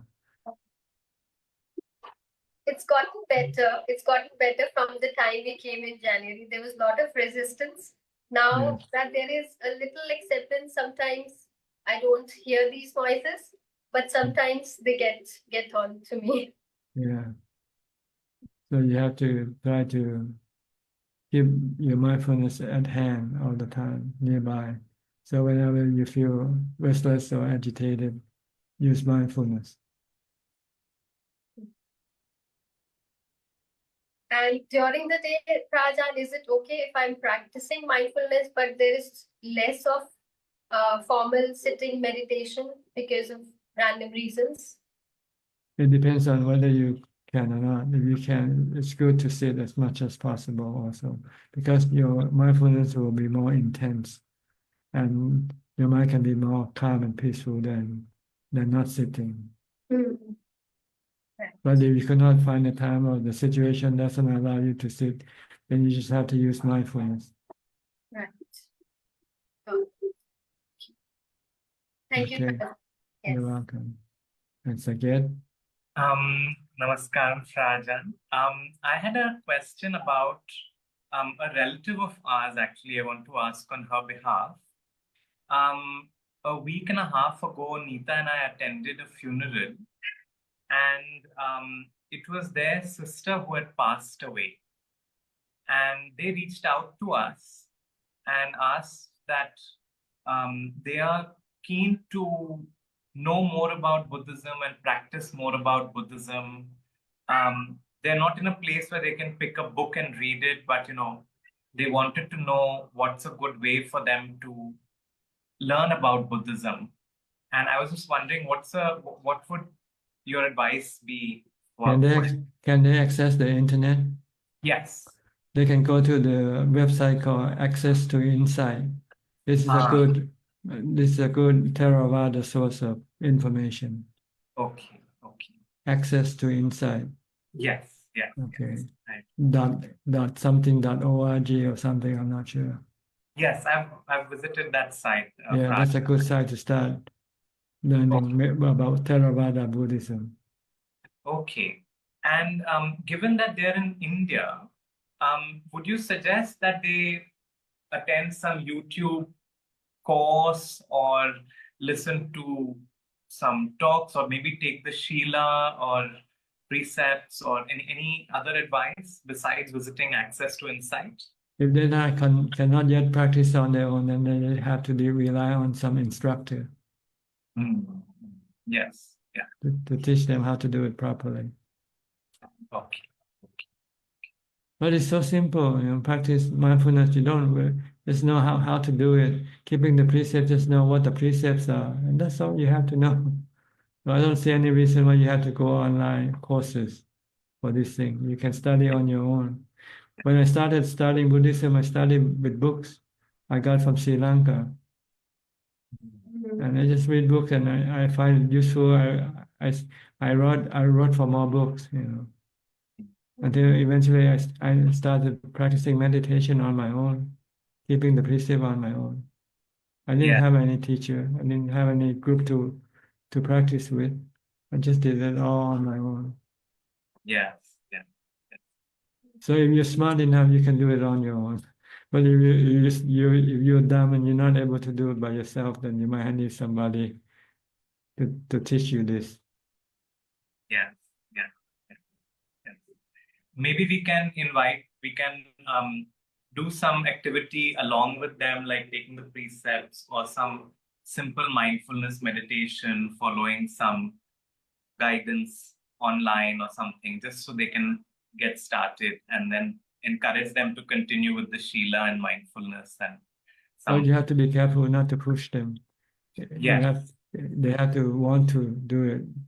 Don't try to lead them, Let them ask for your assistance. Don't try to offer the assistance because sometimes they might still not ready for it. Yes. So it might sound like pushing them to do it, and maybe they're not ready yet, and they might not be happy with you.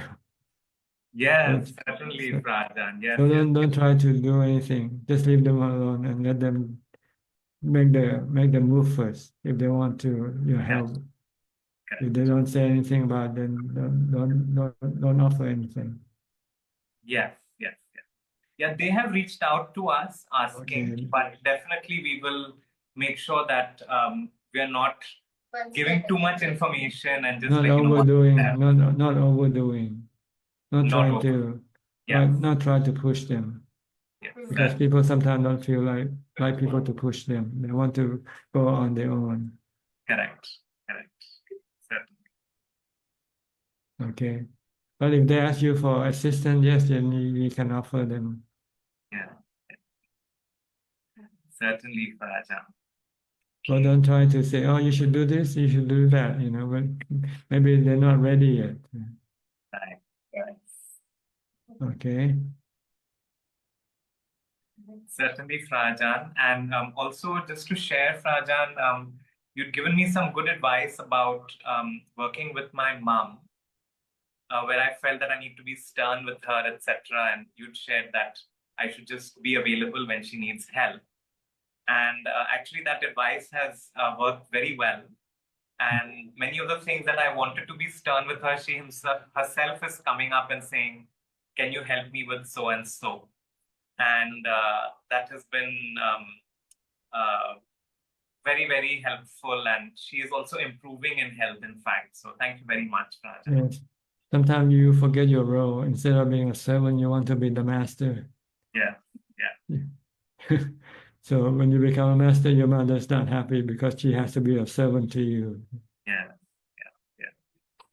So keep her the master and you be the servant, and everybody will be happy.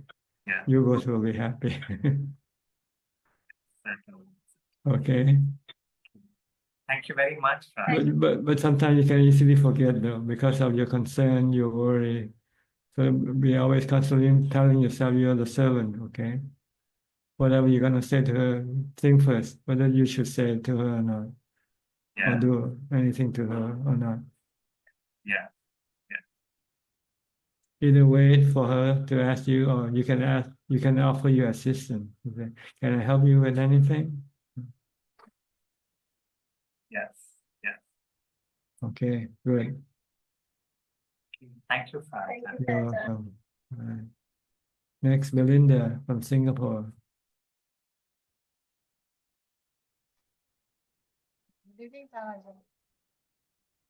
Yes. Anything? Any question? Like before a person attains psychic, even before they attain Sotapanna, Yes, psychic power has nothing to do with enlightenment.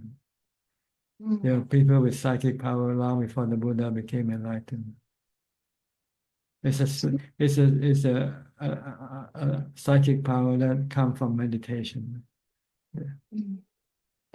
from mindfulness meditation, but not from wisdom meditation. It's two separate things. You can become enlightened and have no psychic power. You can have psychic power and not become enlightened either. They're not together. They're two separate subjects or ability. So like Devadatta, we'll see. He didn't become enlightened yet. I don't think he was a Sotapanna. He was just, but he has psychic power. So he thought his psychic power is better than becoming enlightened.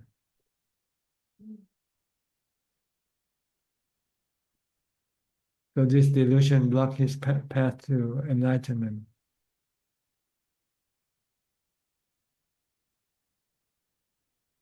So be very careful if you have psychic power and you haven't yet become enlightened. That you should treat psychic power just like a tool for doing something, but it's like having a car or something like that. But it cannot make you become enlightened with psychic power. It can become a hindrance if you think psychic power is better than becoming enlightened.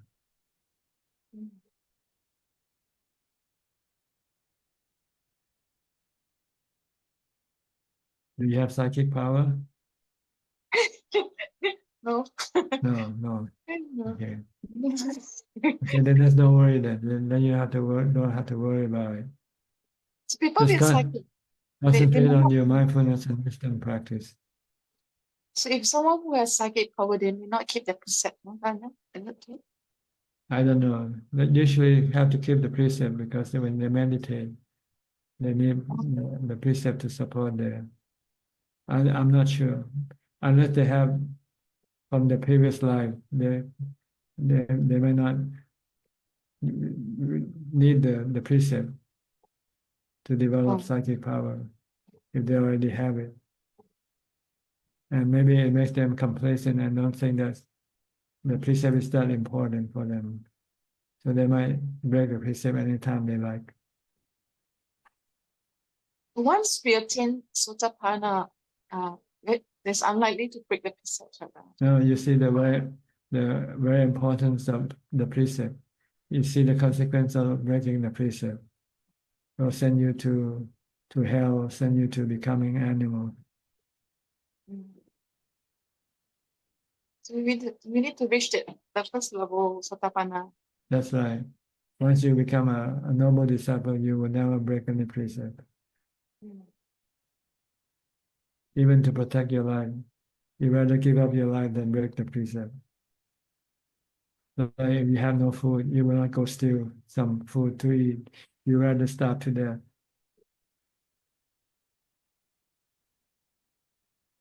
Okay. Okay. Thank you, Ajahn. All Thank right. you. Next, go to Marsha. Hi, Marsha.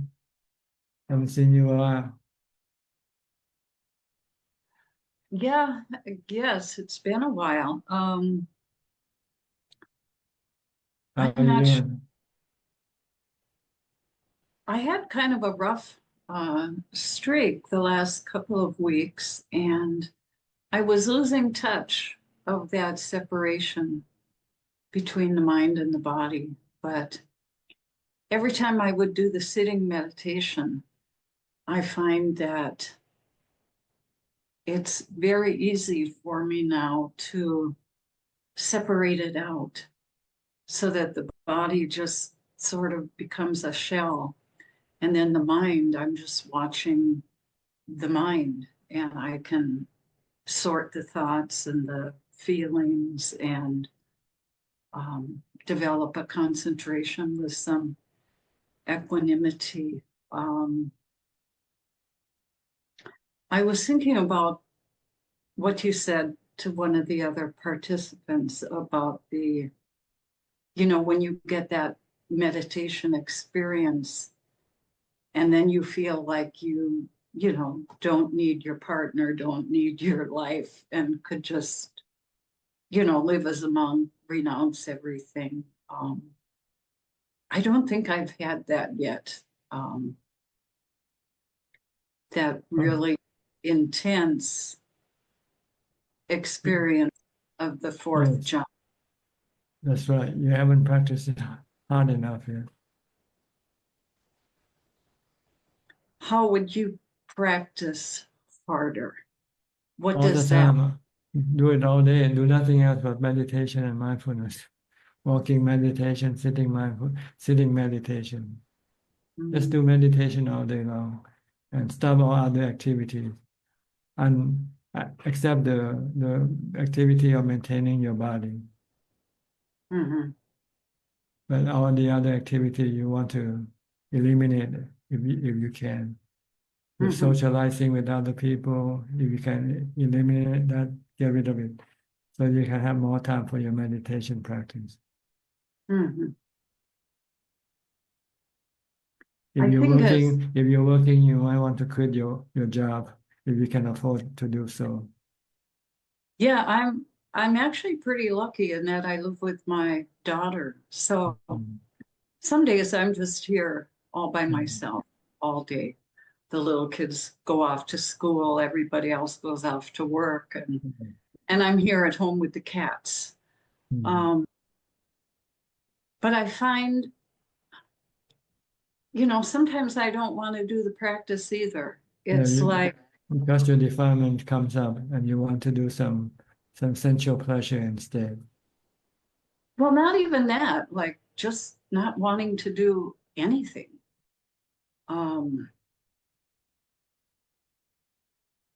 Not wanting to do anything. Then what do you do? Sitting? I think, yeah, I do spend a lot of time thinking, or just distracting the mind. Or I'll tell you the culprit for many of us, well, and for myself, I speak only for myself, is that little computer in the phone where you can scroll on your phone and just avoid what is going on. Totally. So anyway, I mean, I think things are going okay. The practice is going okay, and I need to do more. I need to practice.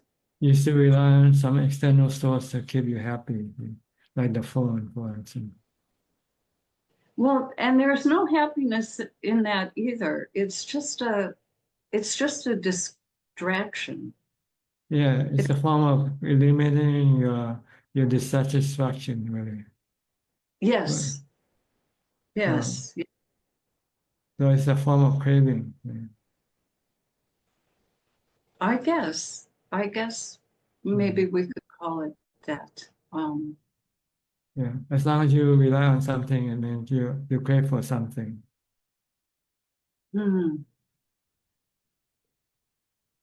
So if you meditate and if your mind can become still and happy, then you don't need anything. So as soon as you need anything, it means your defilement will start to come up already.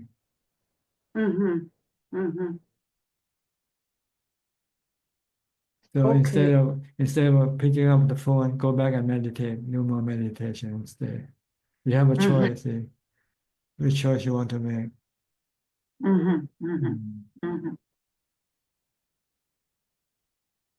Because if you can maintain your sanity by meditation, then you don't need anything to keep you sane.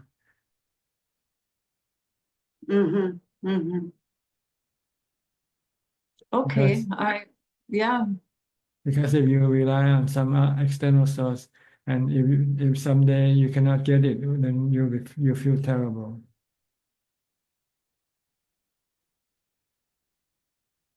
So we rely on the internal source, your mind itself, your mindfulness, and your wisdom. This is the best source of refuge for you. I still have those times where that bliss and contentment, it just comes. It will come unexpectedly, and Yes, sometimes it doesn't come when you want it to. And when you don't want it, then it will come. well, this is true. So usually when I'm meditating and practicing, a lot of times I don't access that. Because of your expectation, that's blocking the thing to come up. You expect, when you meditate, you expect the result. And your expectation is the one that is preventing the result to come up. But you must not expect anything when you meditate. Just focus on what you have to do.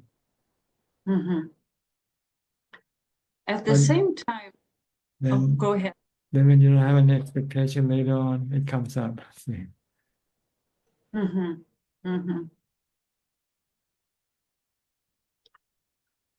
Okay.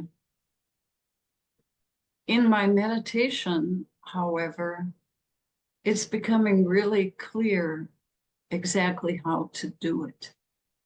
It's not like I'm following steps of technique that I've read, but I'm like, I know what to do to like separate things out now, and how to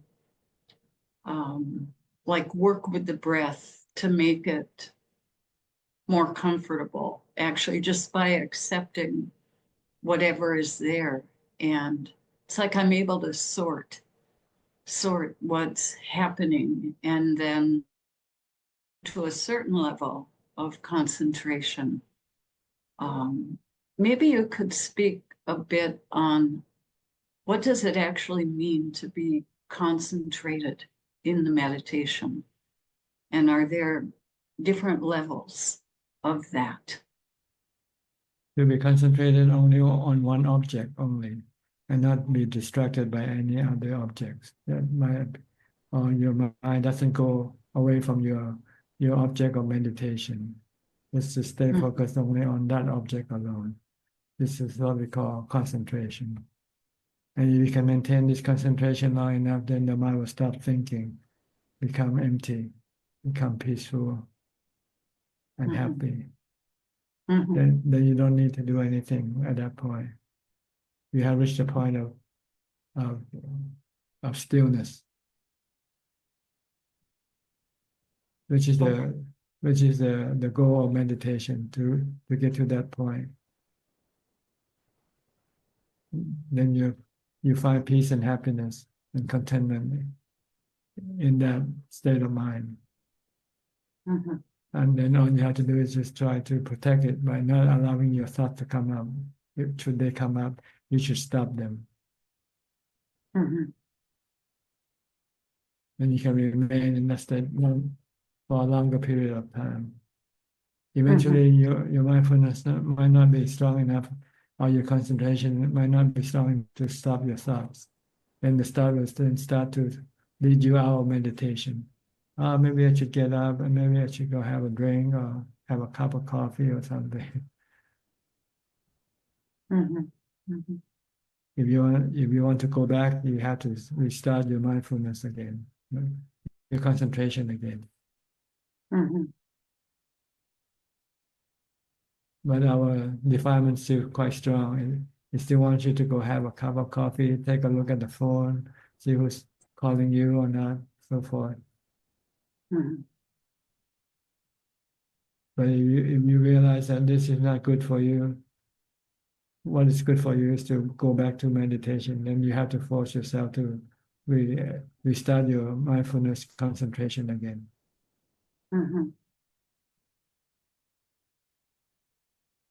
So this is a matter of a tug of war between your defilement and your mindfulness. When your mindfulness becomes weakened, then your defilement becomes stronger. And if your mindfulness becomes stronger, then your defilement will be weaker. and the mind will become more still, more or less active. So it's just a matter of fight between the two sides, mindfulness and your defilement or your cravings. So you want to develop more mindfulness, to keep the mind from craving, from desiring. When there's no defilement or craving, then there's peace and contentment in the mind. But when you start to have craving, then you start to have dissatisfaction, discontentment, and you want to have something to make it content by going after some sensual objects. But that's the wrong approach. The right approach is to go back into meditation. But sometimes our delusion can be stronger than our wisdom. So instead of going back into meditation, we go to the sensual objects instead. And we go to have a drink, have a piece of cake or something.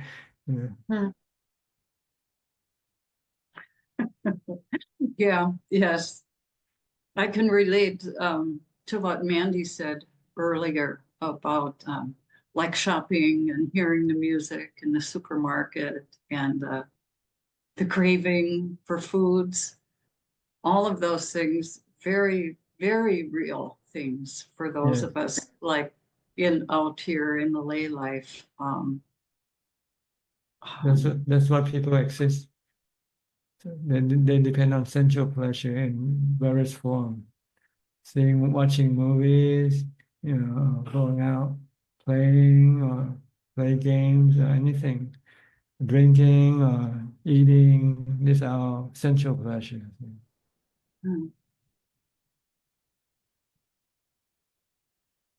Yeah, okay. So We just have if you want to have a peaceful mental experience, then you have to do more concentration, more mindfulness.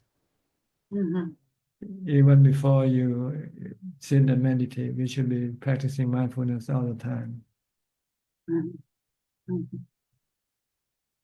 Okay. Okay, thank you. You're welcome. Next, we'll go to New Zealand with Anura and Ramya. Must be quite early for you now, huh? 4 o'clock, 3 o'clock. Now, 3 o'clock. Good evening, Ajahn. Yeah, Good evening, Ajahn. after a long time. So last week we joined, but the Zoom door was already closed. So yeah. So I don't have any question. We just joined to pay respect to you, Ajahn. Yeah. Okay. Yeah.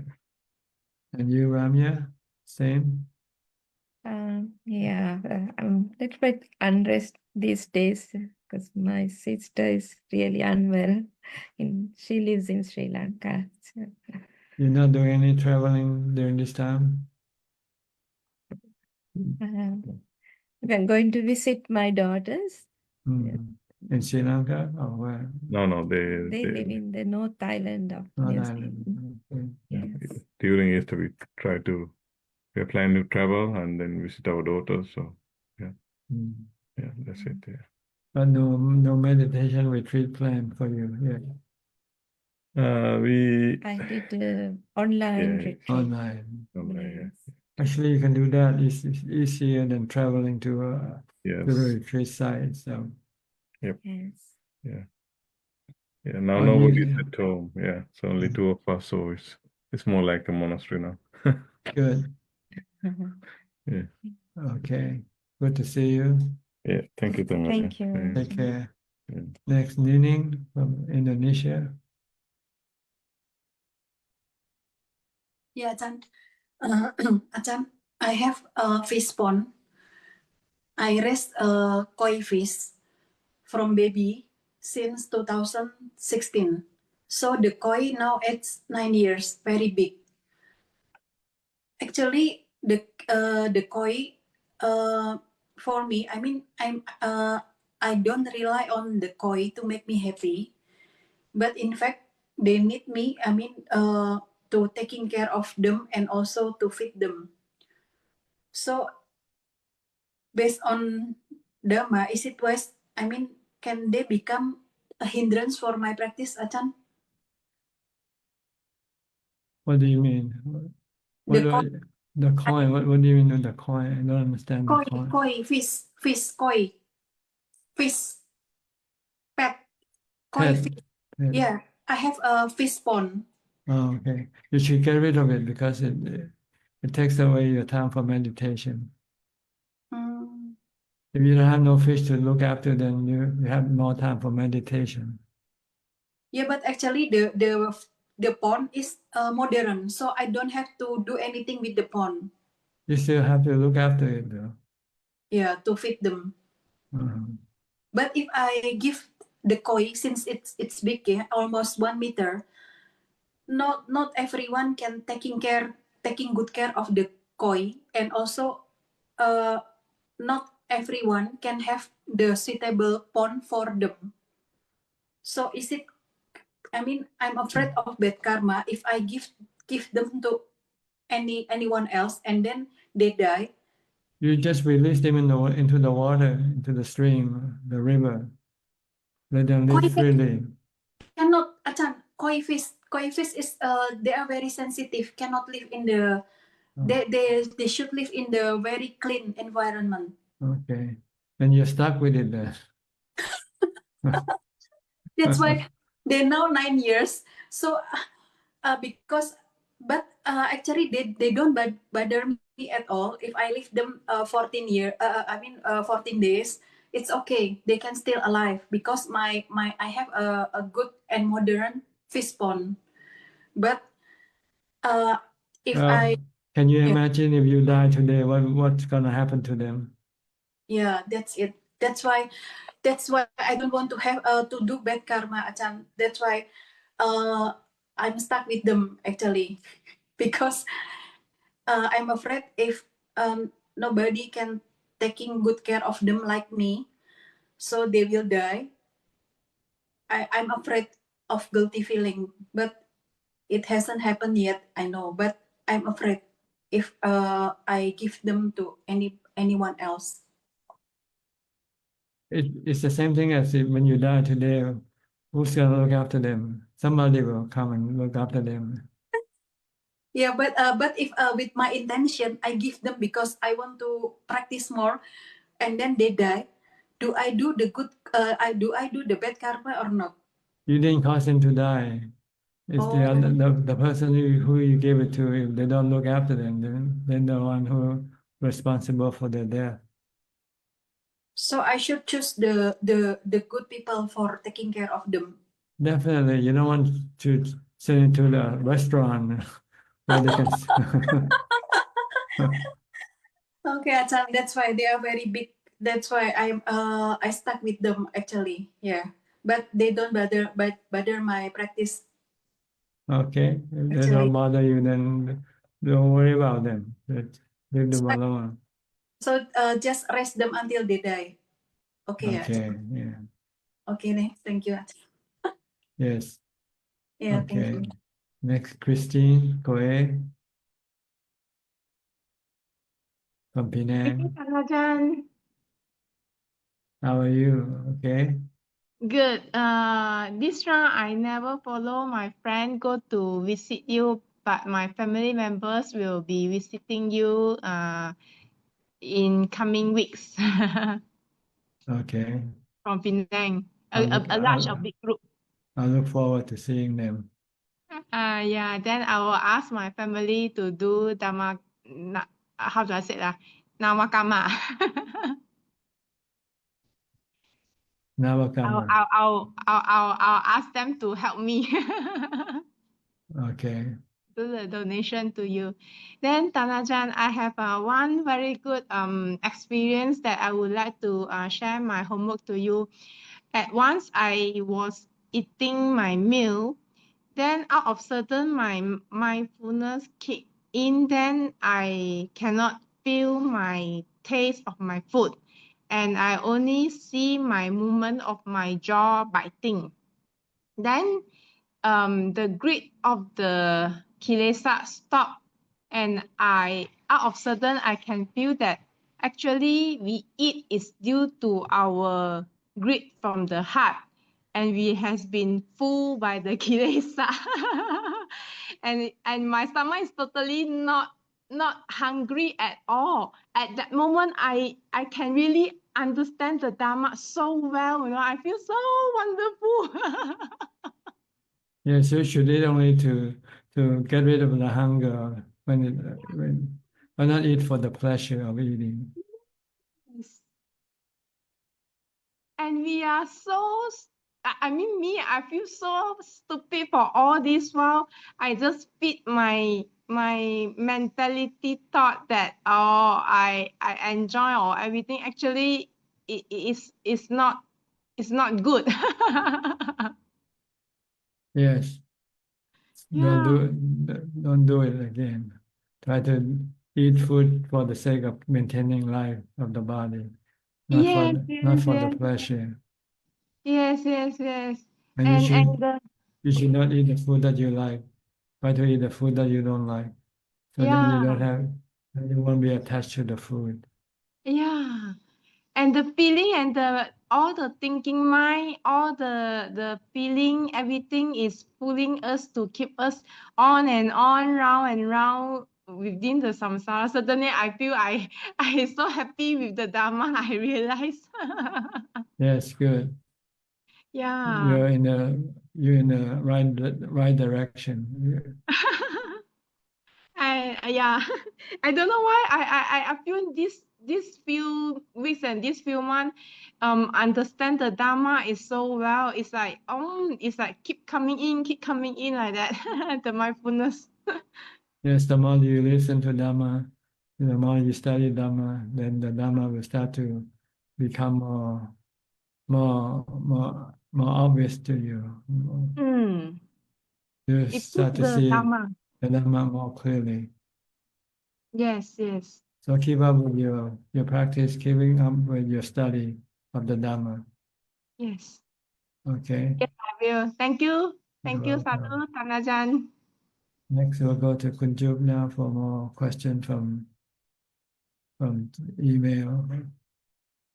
กราบนมัสการท่านอาจารย์ค่ะ We have 5 questions altogether, and the first 3 questions are from the assistant Gmail. The first question is from Maria from Russia. My question is about anatta. I understand that it means the absence of control over anything. I get confused when Ajahn says that the mind of the Buddha still exists. Can Ajahn please explain that? Well, the mind is a knowing element. It's like the other 4 other elements, like the earth element, the water element, the fire element, the wind element. This element, they don't die. They're not destroyed. They always exist. So the Buddha, the body of the Buddha died because the 4 elements that form the body of the Buddha separated. So the body disappeared.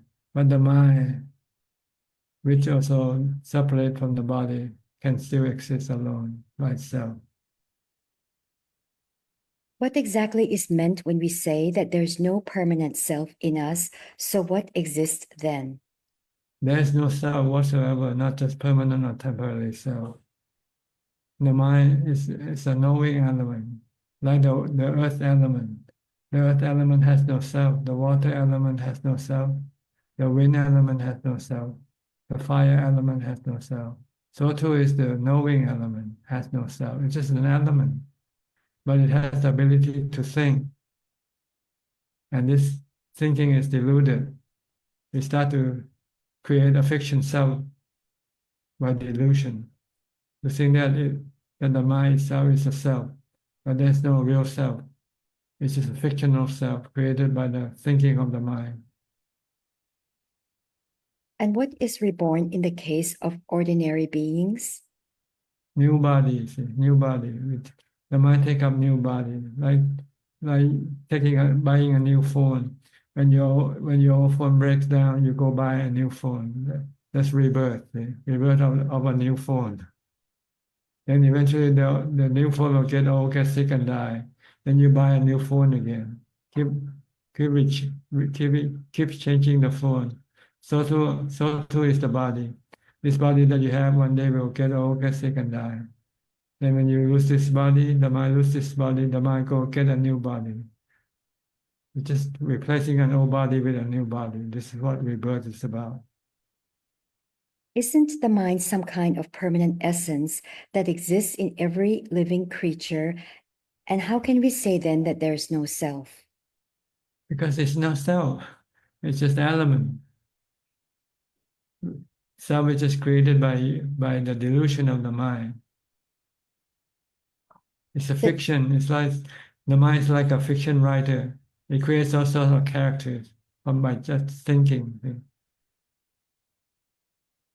But it's not real. It's just thinking created by thoughts. When you meditate, when you still the mind, still the thought, then the self disappears. The next questions are from Sarasi from Geneva. First question is, for a layperson, what hinders most to his journey towards becoming a Sotapanna? Well, the 5 hindrances is part of the obstruction, especially the sensual pleasure, the craving for sensual pleasure. Make it difficult to go and meditate, live in seclusion. The next question. Doctors always see the loathsomeness of human body when they treat patients with various illnesses. They can see the futility of this life very well. Can we say it is easier for health professionals to understand the true essence of what Buddhism reveals with regard to human body and our lives? Yes, if they apply it properly. But sometimes they only use it for medical reason. They don't use it for mental reason. If they want to use it for mental reason, then they have to use it when the mind has problem with the body, and they have to use this knowledge of the body to stop the mental problem. But they don't use it. They only use it for their profession. If they're a doctor, they only look at the body only when they have to operate on the body. But when they don't have to operate on the body, they forget about this body entirely. The next questions are from Facebook, and the first question is from George Lim. Dear Ajahn, is it normal to have dreams every night when we sleep? Well, different people have different amount of dreams. Some people dream more, some people dream less. So I cannot say what the normal is for people. For each people, it's different. Does it mean that the mind is too active and have no mindfulness or concentration during the daytime? That is part of it. And the other part, whether the good dreams or the bad dream is driven by your good karma or bad karma that you have accumulated in your mind. And the last question is from Shun Fu Kai. Namaskaran Bhante. May I know whether can a disrobed layperson practice Tudanga or only Sangha can? No, there's no prohibition on anybody. Anybody can practice Dhutanga practice. It's a way of living in austerity regarding using the 4 requisites of life, like food, clothing, shelter, and medicine. But you can use it even if you're a layman, not a monk, if you like to, if you want to. But you might be other people might think you're weird, that's all. That is all, Ka. Okay. Well, that's all the time we have for tonight. Thank you for your company. I hope this meeting is useful and can help you advance in your practice. In the meantime, please stay, be mindful, and keep on practicing. And if all goes well, I'll see you all at the same time next week. Thank you and goodbye. Sadhu, sadhu, sadhu. Thank you, Admin. Thank you, Ajahn. Bye, everyone. Thank you, everyone. everyone. Thank you. Thank you, Abhi.